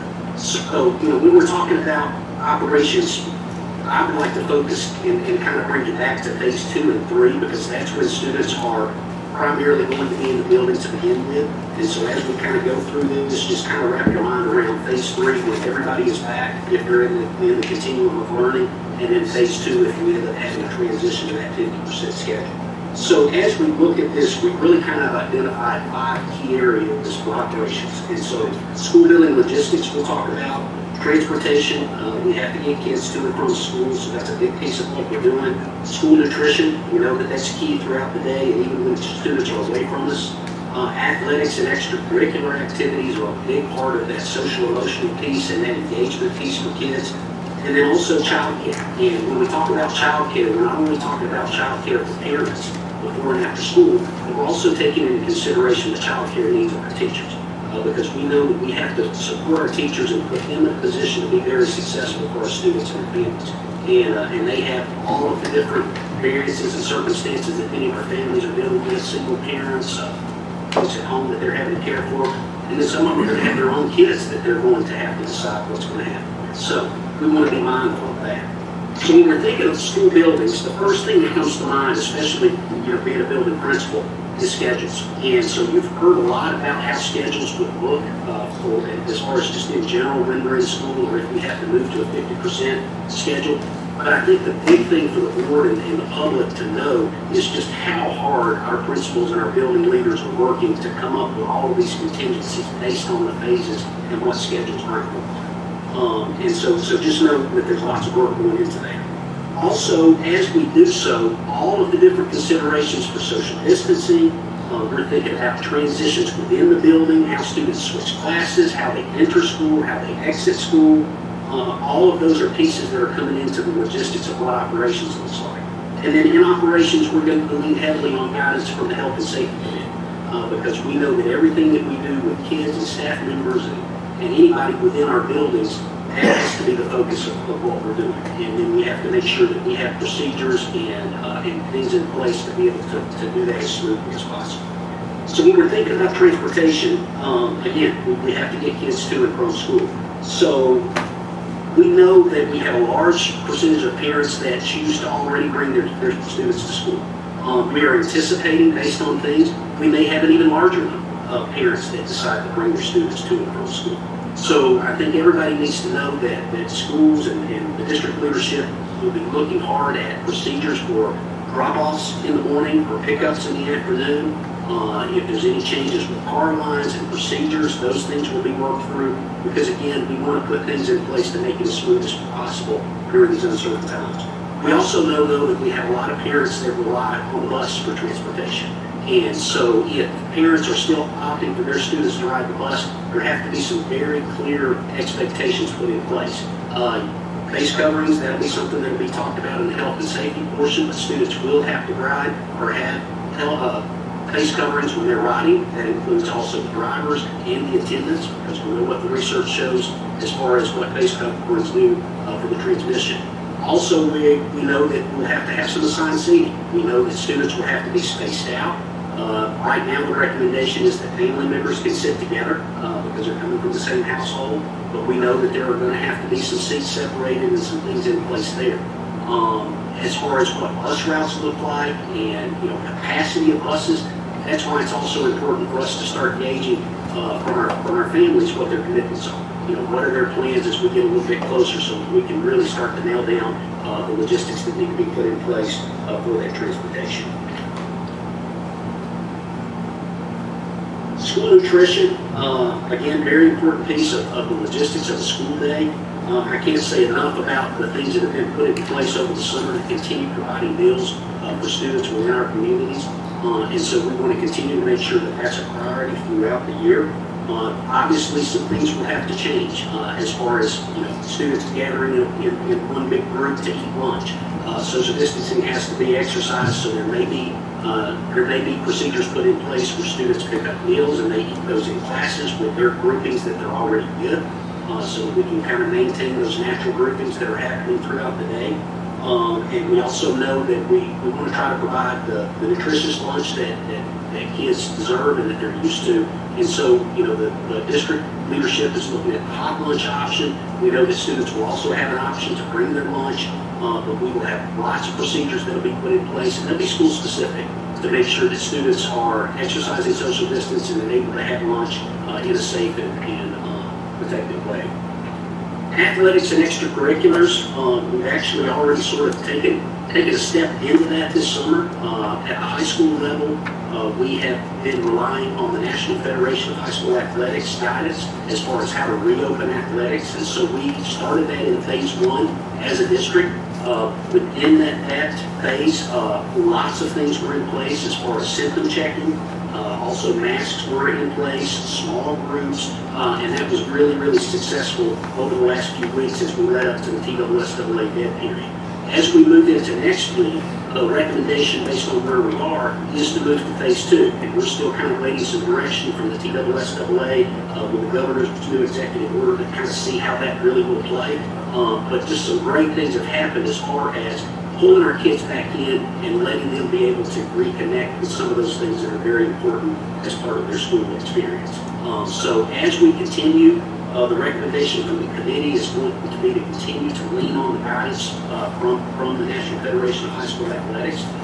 It's a phased plan similar to what we're doing as far as just re-entry back into school. And then also we would note that the NFHS has also just recently released similar guidance for marching bands. We're right about that time when high school marching bands get started. We have some great band programs in our district, and so they will have some guidance to be able to implement that's very, very similar to the things that are happening with athletics. As far as child care, I mentioned that a little bit earlier. As of right now, the district's intention is to continue offering before and after school child care for parents. They really had a great trial run of that a little bit through the summer, and from everything that we've heard in our communities, it's been very successful. We've had many families that have taken the opportunity to have their kids engaged with school-age child care over the summer. Lots of precautions have been in place, but lots of good things have come from that, and I think as a district we've learned some things from that too that we can apply. Not only in child care, but in the other things that we're doing as we start the new school year. The other piece with child care that in the committee we really think is important, because in that committee we heard from parents, but we also heard from teachers that are parents.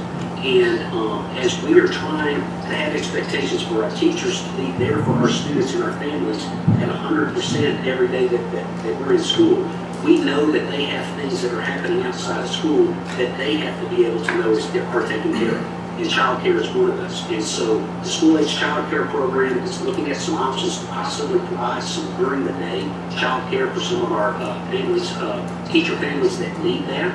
And so that's something that they are kind of looking at and seeing if that's something that can be feasible.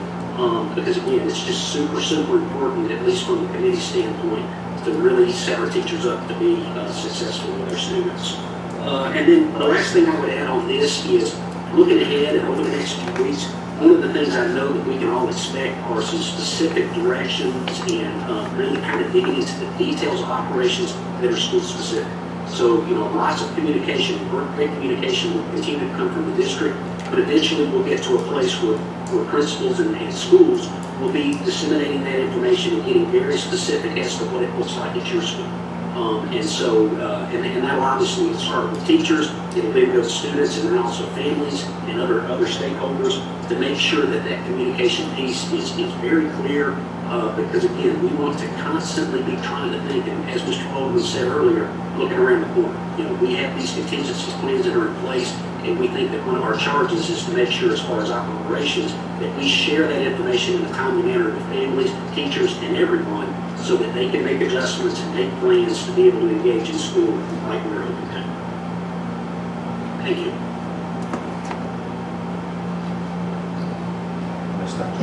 Okay, thank you. Just one question here. Face mask mandatory on buses, are we going to provide those? Yeah, so a couple of things. We're looking at acquiring some additional face masks, but also the state is going to be issuing face masks. So they're purchasing a large bulk for any district that was interested, and we quickly raised our hands. Okay, and one real quick thing about the child care. If HARs have to go back into phase 2 and they're off on Wednesdays, will there be child care on that Wednesday? We're working on that. So we're in the process of working on that and discussing what that could look like right now. Justin and Steve. Because if there's online classes during the day on Wednesday, some of these kids' parents have to work. I mean, yeah. Are there going to be people there to provide that? I mean, that's just going to be a mess. Yeah. I think the last thing was said by principal was the concern about communication. Slide, please. So absolutely, the task force has recognized the importance to have an effective communication to our community in terms of information and procedures to safely open our schools. And I think if you look at this slide and you look at the objectives and the strategies that are put in place, it really tells the how we plan to accomplish the goal to effectively communicate with our community. We've already had some town halls. We've had some listening sessions. Yesterday, we had a listening session with our Spanish community. And if you look at the strategy list with our weekly town meetings and some of the regular video updates and I think that we will meet the community's need in terms of communicating effectively.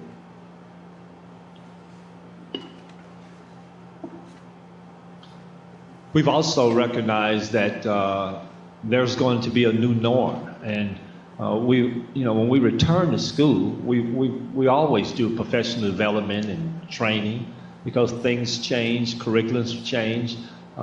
We get better at our work each year. However, next year we just want to ensure the community that we will be very specific about how we're going to train in this COVID-19 arena. So when we start school in August, it's going to be a new norm. Like everything, we recognize that professional development and training is needed. So there'll be orientations to support our students, our parents, teachers, and staff. At the beginning of the school, new trainer orientations, we've got new students coming in, new teachers coming in, new students coming in. And in addition, we just have recognized and prepared to set up those orientations to ensure that our teachers and our students, our parents, that everyone feels like that we're not following in on what we did last year in August, because it is definitely not looking the same. And we, in addition, we realize that as we transition maybe from one phase to the other, even during the school year, there may be an opportunity where we, have to do some just-in-time training. We may give an orientation at the beginning of the year, and we're in phase 3, and then as we transition, maybe to phase 2, we have to go back and orienteer and just make sure that everybody feels comfortable.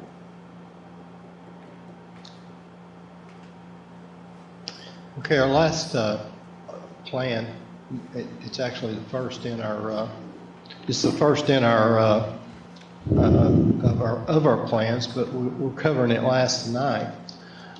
We wanted to, as we thought about health and safety, it was the first guiding principle that we used. And what we wanted to think about is, okay, what are we doing to protect our students, staff, and families? Just mentioned that our high-risk employees, we're in process right now with our certified staff administering a return-to-work questionnaire. Human Resources will work with the employees regarding any accommodations that we'll need to make to work with them. We'll also, we recognize preventions as a big deal. And just as we talked about a minute ago, staying home when you're sick, we'll be talking about face coverings in just a moment. And then just reinforcing hand washing and use of hand sanitizers. That's an important, to be able, these are 3 good tools to help minimize the spread. We're also in this health and safety, we'll be addressing how we're going to deal with classrooms, our school guidelines. Some of that we've already talked. There's crossover between operations and health and safety in a lot of areas. And then again, another crossover is in some of the disinfecting protocols that we're going to have in place. Coach Fulmer put out a little graphic on Twitter, and we picked up on it, and so just really his emphasis was, if we want to be back playing football, if we want to be at Nayland, we probably need to think about the mask. And as we thought about it as a team, as a task force, and we took a lot of input. We had small group meetings. Our last task force meetings last week were small group meetings.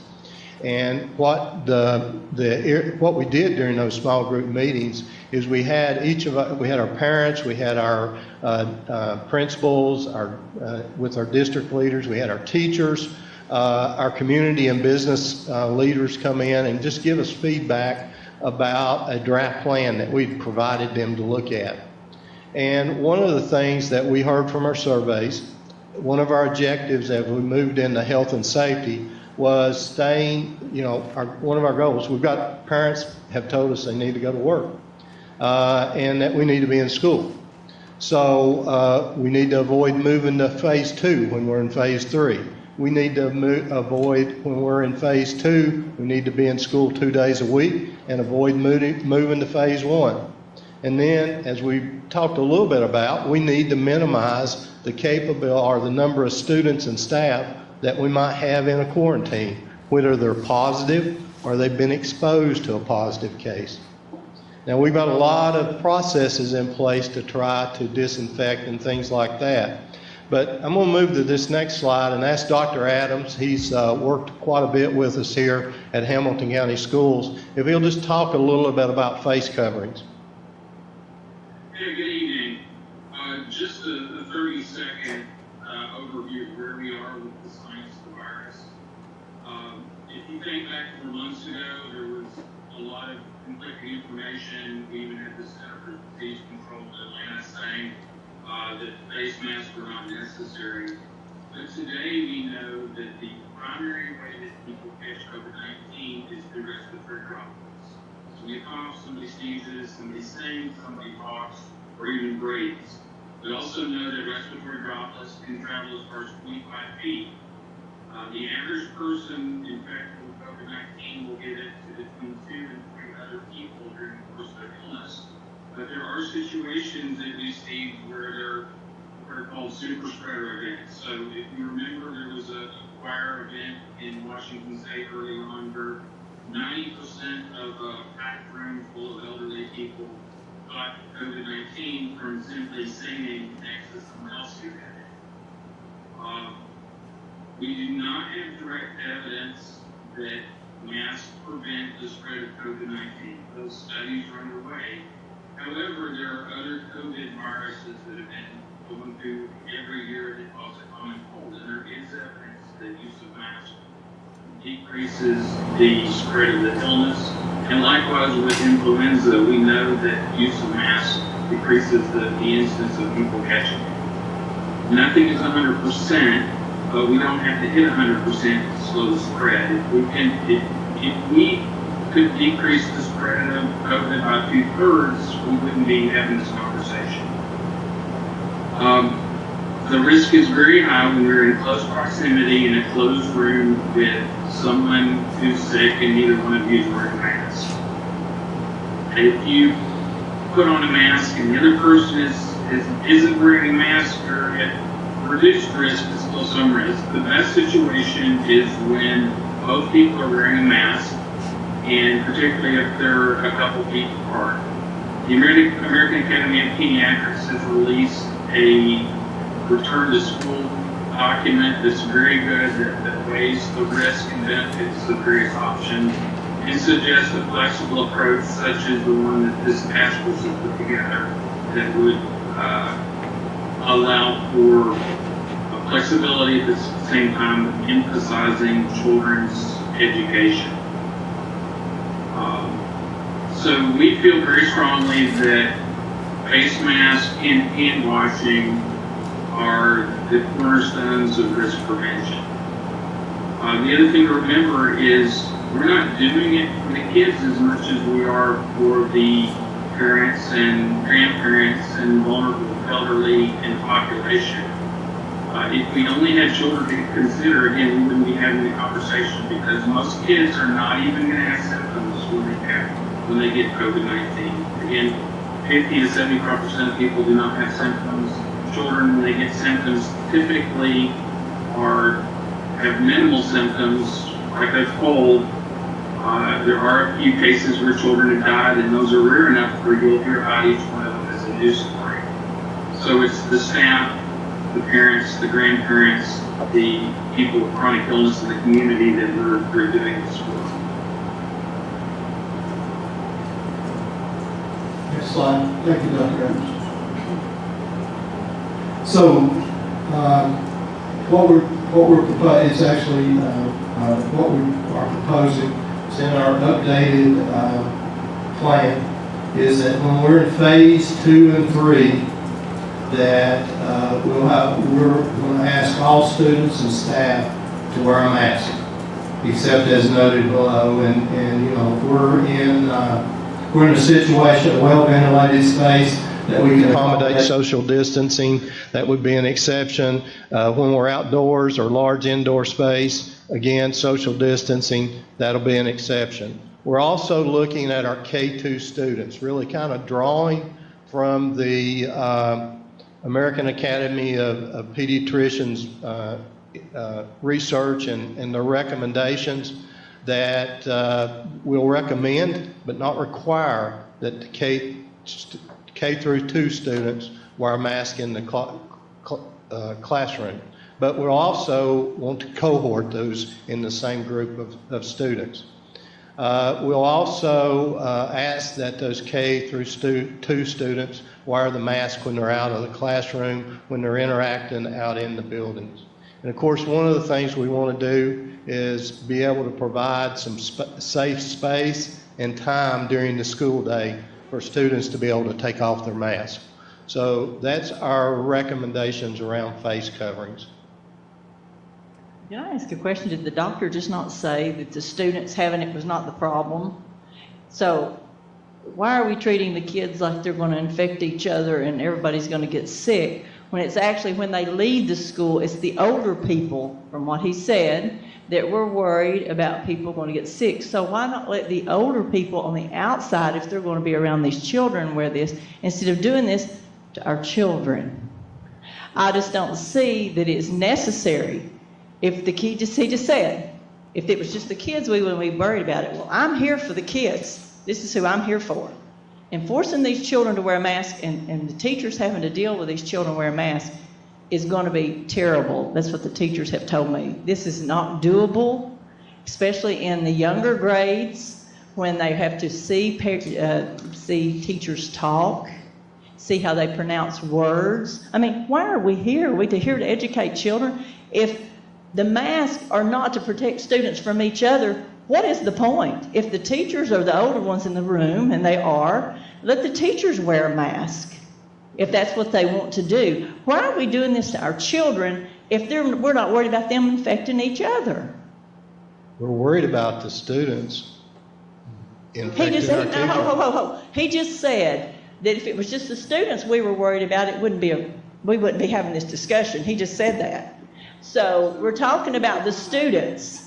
Well, let's let our doctors weigh in. Well, I've heard doctors talk, hundreds of them on TV, and every one of them has a different opinion about everything. And like you said, we still don't even know that masks work. We still don't even know that. He says the study is still ongoing. So I'm just trying to understand here. Well, maybe there is uncertainty in a lot of what we do, and I'm speaking as a pediatric infectious disease specialist and epidemiologist. And so I'm skeptical of everybody's data all the time, including my own. So just to give you that background, but what Dr. Adams talked about was that we know masks do reduce droplet spread from all types of viruses. Nothing is perfect, and there's nothing we're going to be able to do that makes an entirely risk-free environment. We're talking about reducing risk as much as possible. And it is true that children have far less severe infection on average than adults. But maybe 1 in 1,000, 1 in 2,000, somewhere maybe 1 in 5, but somewhere in that range, children will get severe infections, and some of them will be in the hospitals, and maybe 1 in 10,000 may actually die. Those numbers are rare, but they're not zero. And so to the degree we can mitigate risk, I think that we should. Now, with all of this, as you pointed out, there are practical considerations, and things may work, things may not work. But I think this needs to be a goal, and certainly in younger kids, the American Academy of Pediatrics, and there are lots of people that have looked at this together. So this is our best estimate of safety right now. We may get some more evidence in time that may change this, and we will respond to that.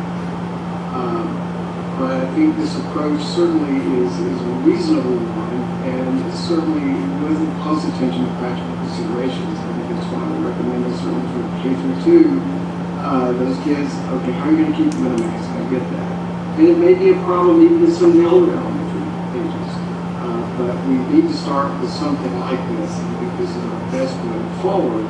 But we may have to change and alter plans as more as we get more experience with it and as more data come in. Well, let me ask you this. The students who have runny noses, we talked about that earlier, is it going to be less of a risk for them to breathe the fresh air, or is it going to be less of a risk for them to have a snotty thing in front of their face breathing it all day? Which is going to be the biggest risk? They're not going to be worse by, if they already have an infection, whether it be COVID or something else. Well, just because your nose runs, you're a doctor, just because your nose runs doesn't mean it's an infection. It's not going to alter their course. It's not going to make them worse than this.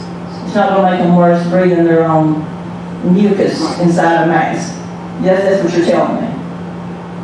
If I understand your question correctly, no, having a mask on is not going to make them sicker. Now, if they have mucus on their, if they have mucus on their mask, is it going to make them sicker? If you tell me no, then there's a lot of things that I need answers for besides this. Because let me finish, please. I hear your question. If they're having that much runny nose, they really need to be at home and not at school anyway. Well, no, not necessarily. If a child sneezes, that does not mean they're sick. When you sneeze, you know what comes out of your nose. So that does not mean you're sick. I'm talking nuances here. I'm not trying to disagree with you. I think if we did have it, this would be a long discussion, and I'd be glad to have it with you one-on-one about just some of the nuances here, because I don't think we're really very far apart. If a child sneezes, allergies, something like that's, I'm not saying this should go harm. But if they're really having a significant amount of mucus, and such that being in a mask actually would be very uncomfortable, then I think they probably need to be at home. They'll just be nasty. I'm not talking about being uncomfortable, I'm just talking about being nasty. I'm sorry, I couldn't understand what you said. I said I'm talking about it being nasty and unsanitary. That's what I'm talking about. Even sneezing one time, I'm sorry, but I don't get it. Yeah, I mean, I think maybe I think we could have a better conversation one-on-one at some point, because I don't think we're that far apart. But I think if they've got that much, they probably would be better off home for their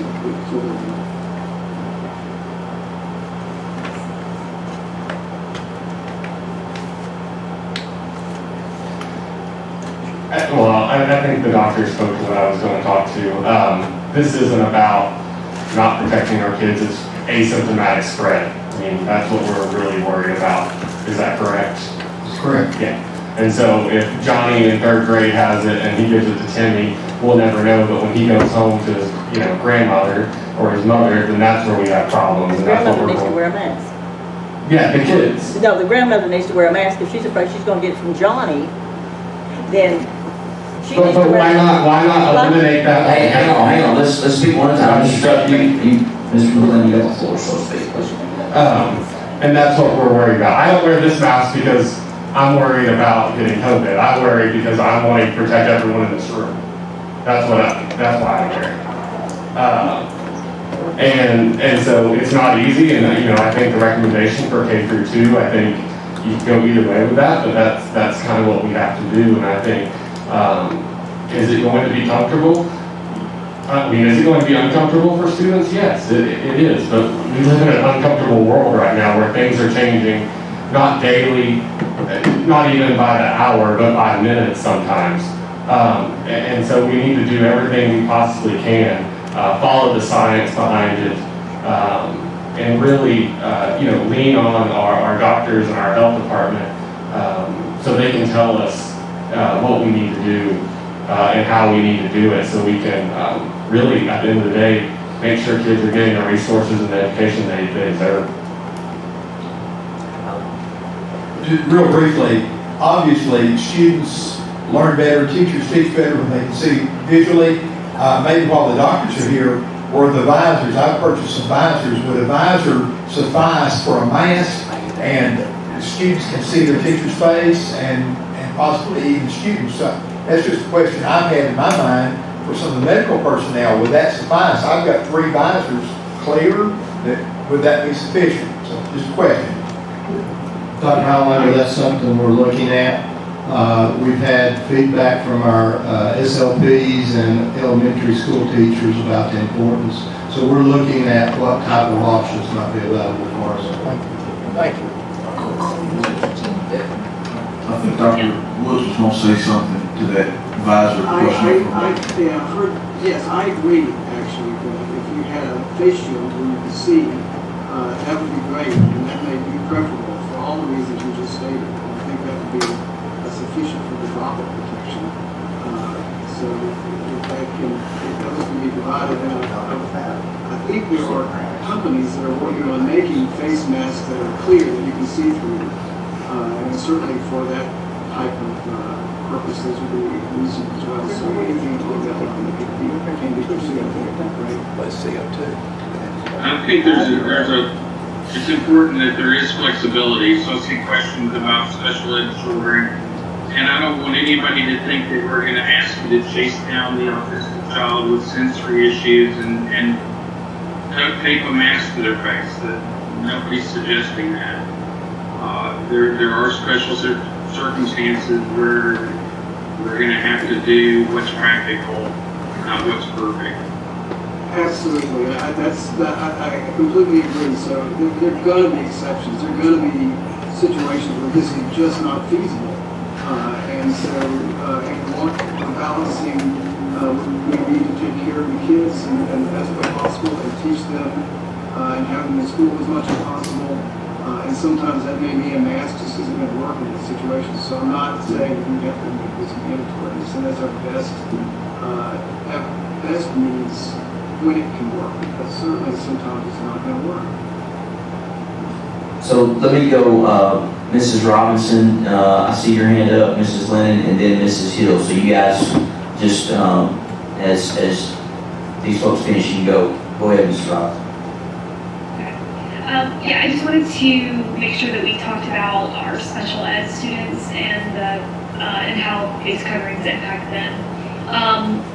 I was asking Nikki about this, but I want to make sure that we talk about it publicly. So students that are special needs, does this also apply to them, or are there any exceptions for our special needs students? Well, I think just like Dr. Adams spoke just right before the question is that, you know, we recognize that there's going to be situations and exceptions that we're going to need to take with our special needs students. So yes, that's correct. And I would add too in that situation that if the child is disturbed by a teacher in a mask, maybe a face shield, it's clear to be another thing there. I mean, to do in that case as well. So again, I think flexibility, minimizing risk as much as possible, but flexibility as well and things like that is appropriate. Okay. Make accommodations where needed for exception ways too. Okay. And then, you know, do we need to be concerned about making sure that anything around policy or, you know, kind of, you know, processes and or operational rules makes it clear how, basically to define, you know, how a special needs child, you know, can be, cannot have to wear a mask. I'm sorry about like kind of the right words, but basically I just want to make sure that like the message is sent properly, and so that a parent at one school that has a special needs child there, at that school, you know, is given the same opportunity to, you know, either have the child wear it or not wear it as the, you know, the school next to them. And so I'm just curious, like, how would we kind of, you know, make sure that that message is out there properly and like the protocol. That's the word I'm looking for here. This coordination with the school health nurses will be important, as well as bringing them prior to going back into the classrooms. Okay. So we make sure that everybody's on the same page and we don't have different standards at different schools. Mm-hmm. And also, Ms. Robinson, one of the things that we need to bear in mind is this is obviously an individualized case-by-case situation. There's never a one-size-fits-all approach for any child with special needs. So one child may have a speech and language impairment. He can tolerate the mask, but maybe it would be difficult for him to learn because of the mask. Another child might be learning disabled in math.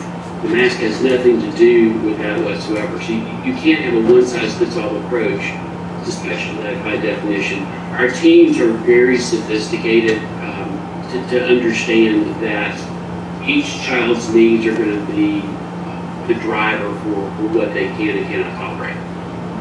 So to answer your question, Ms. Robinson, I don't think you need a policy in place. your system already has accommodations that are baked into the IEP process. Okay, great. Thank you very much.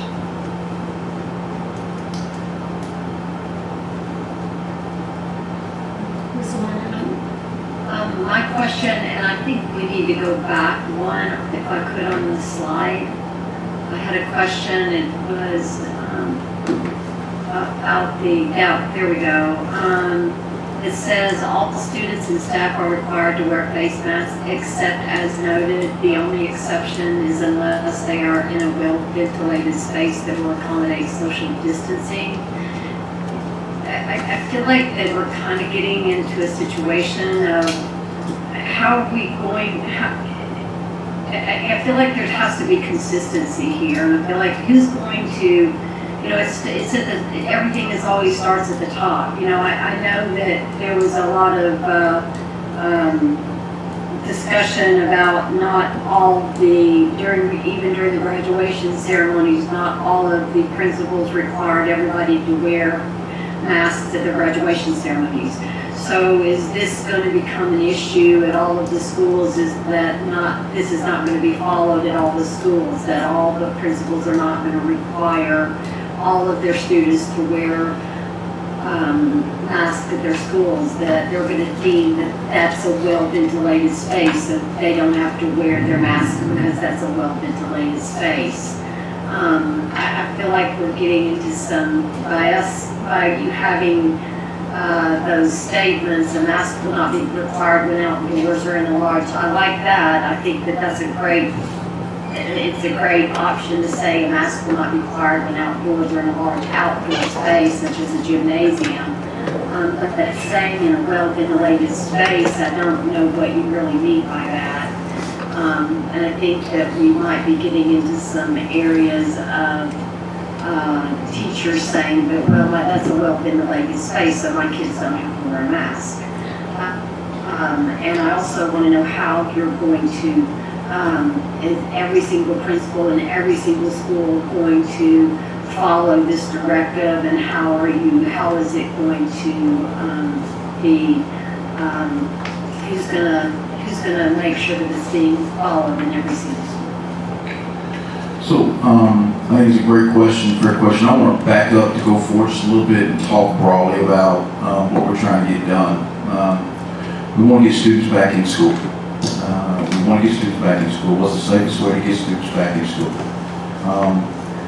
And I'm going to say, unfortunately, in our country, masks have become a very political conversation. It's very unfortunate that that is the case. I go to the doctor to find out what's going well and what's not going well.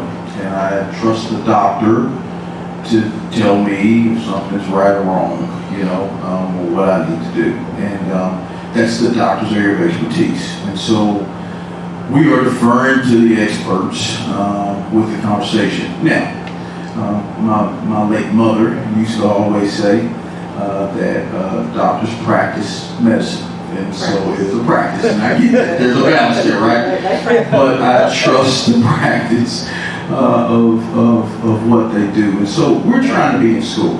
You know, we are trying to get kids to school. I'm going to be very candid about this because I want to be very clear with the board and very clear with our principals that I'm not going to, from the top, I do very few things from the top. You know, we want to do this from the bottom up. If we want to be in school, the best course of action is to wear a mask. And so we don't want to make this a punitive thing because it will turn into a power struggle, and we'll be dealing with masks instead of teaching and learning. Okay? What we're saying is the best way to ensure that we're in school is to make sure students are in masks. I have an 8-year-old very active young man in my house, and it's going to be Hades trying to get him in a mask. But I want him to be in school. And so we want our children to be in school because they need to learn. You know, by the way, mom and dad need to work. And so, you know, this is about us deferring to the expertise of the medical professionals and trying to make it. So what do we do to make this a positive? So I'll answer your question from this context, Kathy. One of the things we are going to do is to ask parents to commit to a pledge, right? And, you know, and obviously it's a community-wide pledge, we'll make a push around it. But, you know, the pledge is as simple as this, you know, if your child is sick, we're gonna ask you, hey, let's figure out a way to keep your child at home. You know, and I know that's difficult to say to parents and ask parents to do, but it's even more difficult if we're closed down for a semester or, you know, longer times during the school year. I would much rather give up a day or two and drive my child to get checked for COVID-19 versus, you know, me be contributing to the challenge that's there. You know, we're going to ask parents to do things like, hey, practice with your child in wearing a mask, get them comfortable in doing that. And then give them breaks. You know, they're outside, they give them breaks. We'll also be talking to schools about, hey, you know, what is, and I'm careful about saying this because there are also safety elements, but, you know, where are the outside opportunities for learning for students? That creates a more ventilated space. So we're just trying to approach this from a very common sense standpoint. I know this is a hot button conversation, but we want students in school as much as we possibly can. We're giving HCS at home as a choice. This is not punitive. This is how do we get back to school? You know, how do we get back to a sense of normalcy? And I'm gonna step out of the superintendent and speak as a father. My son needs school. My son needs to be in school. I had a chance to allow him to go to camp and become a little more active. And I've seen firsthand his level of excitement around being around other kids. Our kids need to be in school. Now, it's uncomfortable to wear a mask, but we also need our teachers to be in school, you know? And I don't need those teachers. Well, I agree 100%, and I think that if we Hang on, guys, hang on. One person at a time. Hang on, let Dr. Johnson finish what he was saying, and then we'll move to the next person.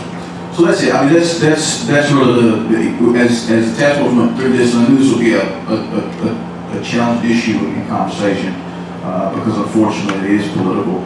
But it's really for us.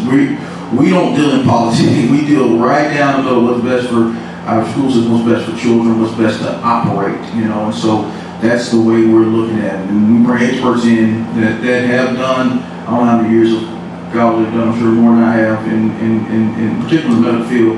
And when we look at the national research, you know, the American Pediatrics, when we look at, you know, the bodies of evidence that are out there, this is the recommendation. And so we, you know, I think it's, it probably allows us to go the opposite direction. Ms. Turner. Well, I think it's, I think everybody wants I'm to do. before Rhonda. Okay. You can finish, Kathy, but I was next after you. Oh, okay. I just think it's very important that I to make sure that everybody's safe in the classroom or so that they can learn. And I think that the goal is to get our children back in school and for the teachers to feel safe because that's what they want to do. They want to feel safe teaching in the classroom and for them to feel safe if it means everybody wearing masks. And I think that that's what we should try.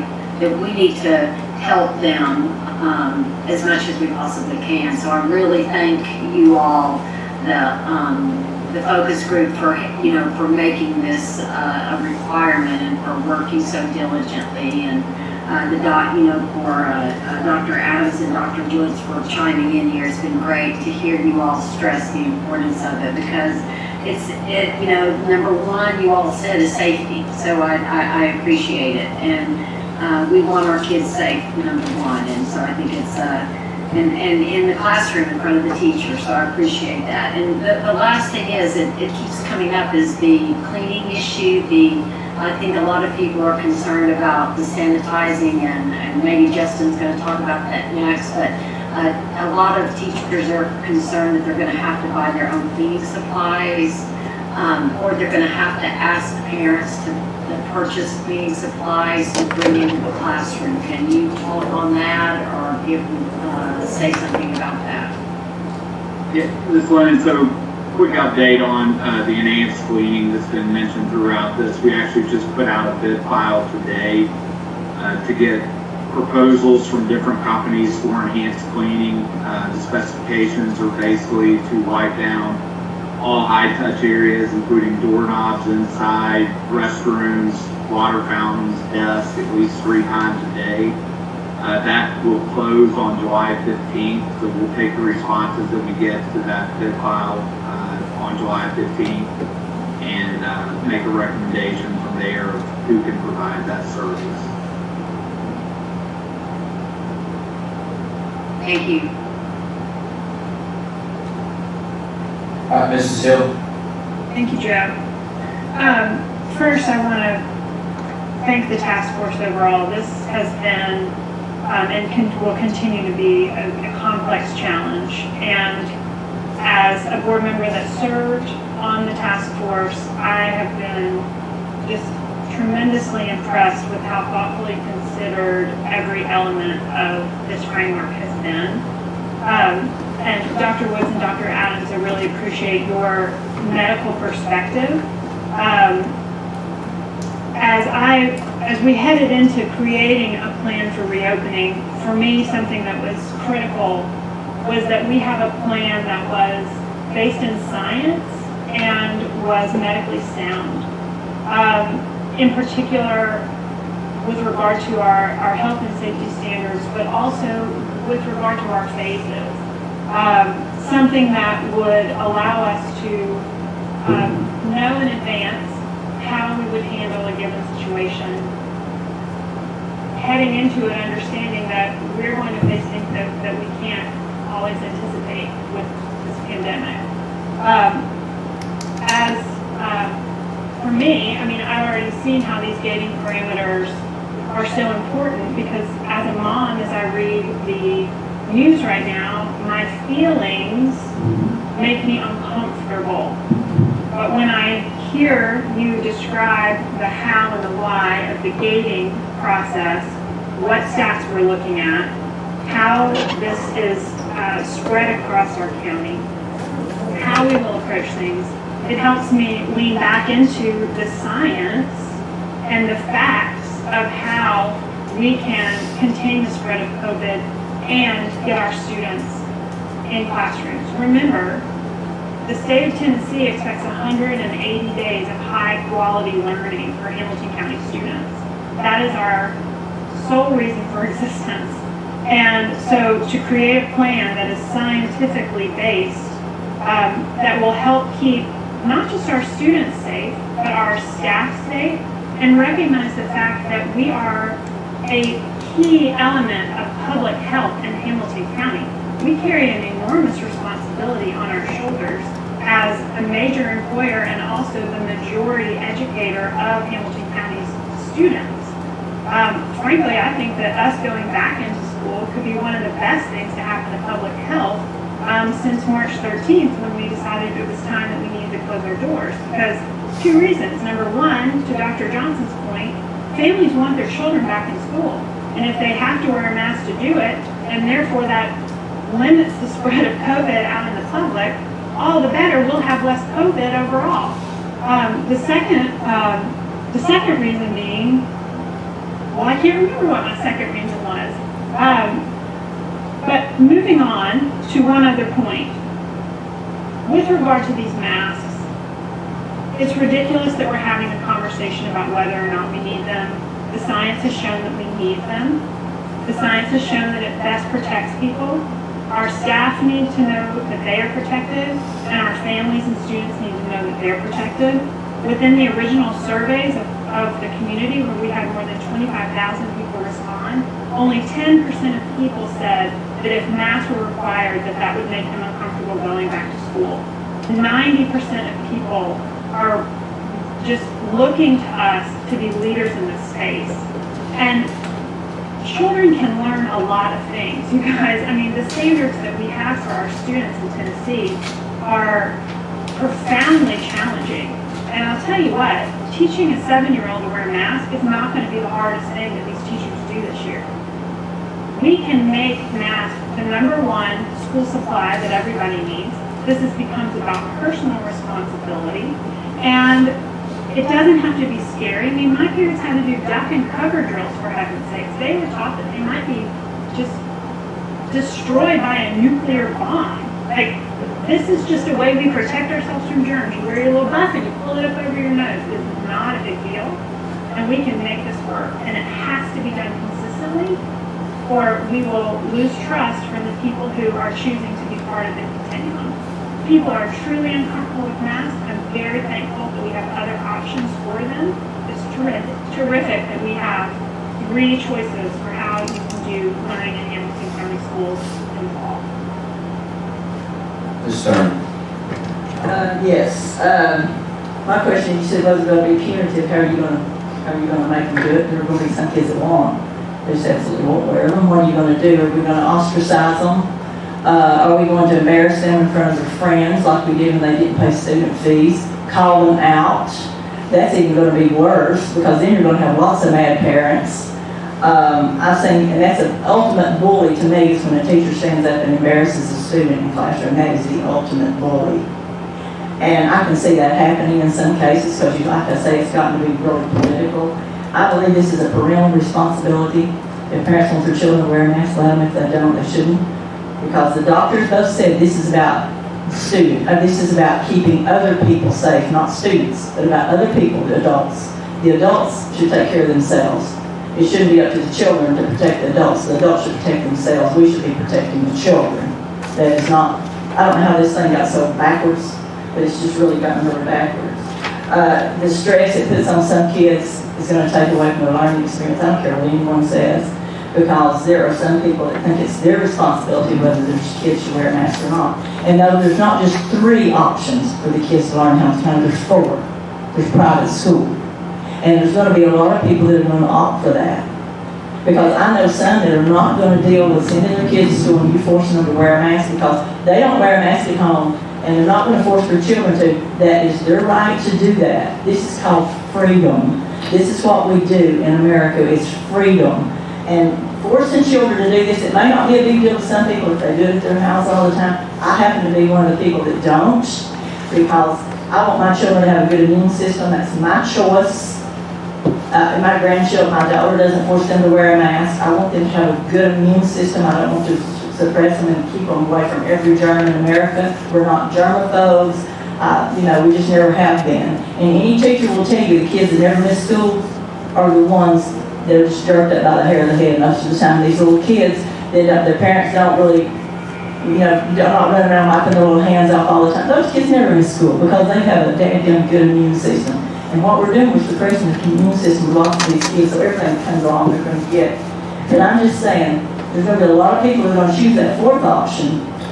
And I can see that happening. And there's going to be a lot of churches, if they have any sense, they're going to start some church schools to try to get these kids back in school where they can be comfortable and be kids. That's what they need. We're stressing them out. Teenage suicides are up, all this stuff.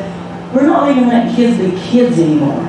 We're making them deal with adult circumstances that are not their problem. These are our problems. It's not Tucker's place to protect me from him. It's my place to protect him. But I care, so I do protect you. I'm just saying, you're not you, Tucker. Okay, it's not your fault. It's not your problem, Dr. Johnson, to protect me. It's my personal responsibility to protect myself. I don't care, and that's the way I feel about these kids. We're worried about these kids protecting adults. That's too much. That's too much responsibility to put on children. That is not their responsibility to protect you, Dr. Johnson. It's not their responsibility to protect Keith. It's their responsibility. It's my job as an adult to protect my child or my grandchild or whatever. It's not their job to protect you. I want to be abundantly clear because you're making this about me this time, and I want to be candid with you that it would not. Well, you were just because Tucker didn't want to say, I'll ask Sherry. Sherry's not going to say that. But I just want to be clear that this is all about kids. This is about getting back. No, it's not. If it was about kids, we would be having this conversation, Dr. Johnson. Yes. Because the doctor said if it were just about the kids, protecting the kids from each other, we wouldn't be having this conversation. So if that was the case, we wouldn't be having this conversation. Yes. But I heard a couple of things that I do want to make sure that I would like to think that our teachers are professionals, and I believe that. And I do also believe that we have checks and balances for if a situation arose where a student felt uncomfortable, that we would be able to address that. But I really believe our teachers are professionals, so the idea that our teachers will bully students, I don't want to think that will be the case. I also, I know, and I know we alluded to this several times, some, but, you know, the constant conversation about private schools, I know comes up, and it is a fourth option. We recognize that it is a fourth option. That's why we've increased the number of options. Well, actually, there's 5. There's also homeschooling. There absolutely is. And we've tried to make sure that whether it's HCS at home, whether it's virtual school, that we can accelerate the options that we have as a school system. I will add this little note that I think if you do some checking with the private schools here in Chattanooga and Hamilton County, you'll find that many of them, in particular the big ones, are requiring students to wear masks. And Macaulay, Baylor, GPS, they are having that conversation. Well, but you can't bring them in as though they're an opportunity for parents where they're not going to have to wear masks and then present it as though we're doing something different. This is something that everybody is grappling with, whether you're public, whether you're private, whether you're in Tennessee or California. COVID-19 landed on us, you know what I mean? And we're just trying to deal with it as best we can and get our students back in school with our teachers that do great work and our school leaders that do great work. So I want to say I appreciate the work of these doctors giving their time and trying to make really challenging decisions and recommendations around what's in the very best interest for our school system. And so we don't know the answers. And I think, I remember Dr. Adams alluded to, it could change by August 12th. There could be a new finding that comes out then. This is the best information right now based on where we are. And, it's just kind of how we're trying to figure it out. Mr. Fogelman, you have anything left here? This is Steve Adams again. Can I address just one concern? Sure. I don't want to perhaps I've left the wrong impression. The bottom line is that I believe with all my heart that this is the best plan that we could come up with to bring kids back into school, to keep them in school, to not have another word from the governor in October we're up closed for 3 months. So it's annoying to wear a mask. I've been wearing one to work. I've been wearing one. But you get used to it. It becomes just another part of the day. And it is something that we're going to have to do. It would not be wise to say we're not going to do it, we're not going to pay attention to the risk. So, bottom line is I think any group of physicians you ask will give you a similar answer. There will be nuances, there will be disagreements. When the 3 of us get in a room, there's going to be 4 opinions, but the bottom line at the end of it is this is a middle of the road approach that will be put into place across the country. I just want to add to this that, certainly with this virus, adults are at much greater risk of death and severe infection than children. But we've had 2 children with COVID who died in our county. So it's not zero. It's not zero risk to children, and certainly some of the ones who would have special needs may be more vulnerable. And so, and that we can't get the risk to zero. And we do need kids back in school. But again, I'm happy to sit down and talk through this. I mean, if we have data that came forth and said masks are useless, I'll be the first one out championing we should get rid of them. But I just don't think that's going to be the case. But again, there are practical issues where it's not going to work, and I understand all the points that have been made. But I'm happy to sit down one-on-one and talk through nuances and what we think we know and why this has course. And I'm not for taking anyone's freedom away, but we also have the freedom to wear masks to help protect others. And I think that, for me, love your neighbor as yourself is a key principle of trying to decide how to go through this. So what's my responsibility, what's my family's responsibility to protect other people? It's something I would hope that we would want to do, not, instead of just feeling like it's a mandate. Mr. McLean. Okay. Yes, next slide. Yes, please. Go ahead, Ms.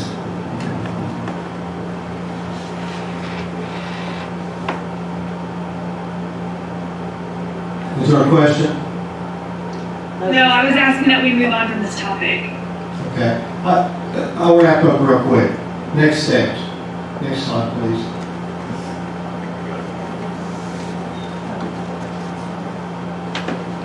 So really, what we've tried to do is address our stakeholders' priorities that Colonel Brooks identified on the front end. Next slide, please. And so, first of all, kind of our next steps will be, we'll begin on multiple layers of communications, just throughout the community, town hall meetings, etc. We'll also, so as we said earlier, this is a framework.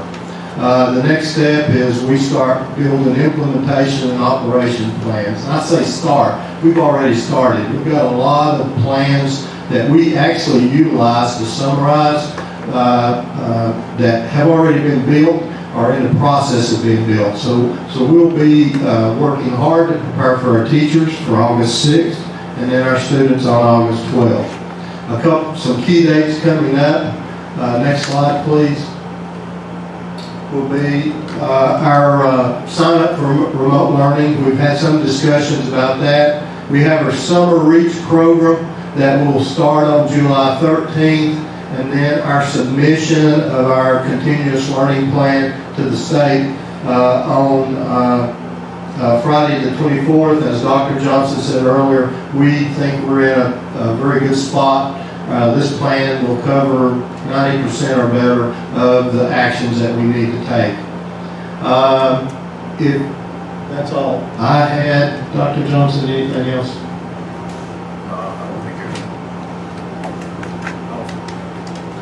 I don't think there's, I got it first time tonight. I don't think there's anything else that we have in regards to the plan. I know there was a question about duty-free lunches for teachers as well as pre-K breakfast, and we fully anticipate teachers having duty-free lunch and not having to cover. We're mindful of that. Now, you know, those who have been in the classroom know that we've from time to time had to help out because we're a team and trying to figure it out. So you may have some of that as we try to navigate and figure things out, but we don't anticipate any impact on duty-free lunch or the breakfast piece. So.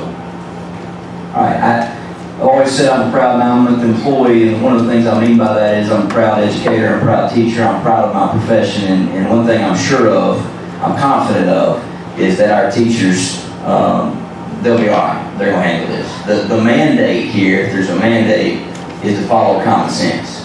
And, you know, there are best practices to be put in place. There are practices that we're going to have to lean on others to be able to defer to.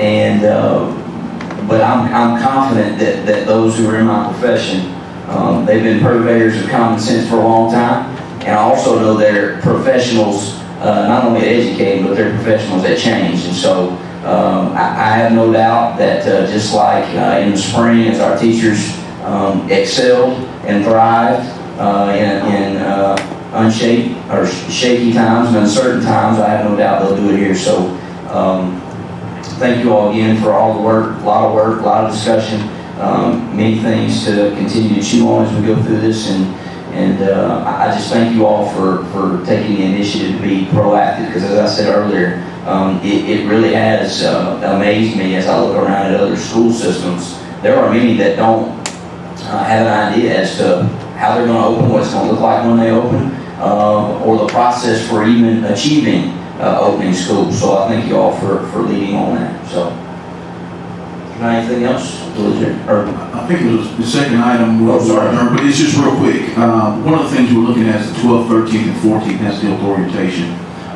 Generally speaking, you don't have COVID-19 to contend with, and you bring all the students back on the first day of school and get everybody rolling. What we've kind of tossed around and we've been talking to principals about, and we're talking to teachers, is that 12th, 13th, and 14th, is there a way to acclimate our students just in case we're in a phase 2 type of situation, to do an A day, a B day, an A day Wednesday, a B day Thursday, and then maybe a virtual day on Friday, and get the HCS at home students even in as well. So we're trying to think through the orientation and really what would take place during that time is students would get acclimated to some procedural things and really also allows for, some adjustment for teachers and students as they come into the classroom. So that's something that we're tossing around. We'll bring a recommendation to the board, this upcoming formal session, but that is a consideration, a strong recommendation that is out there.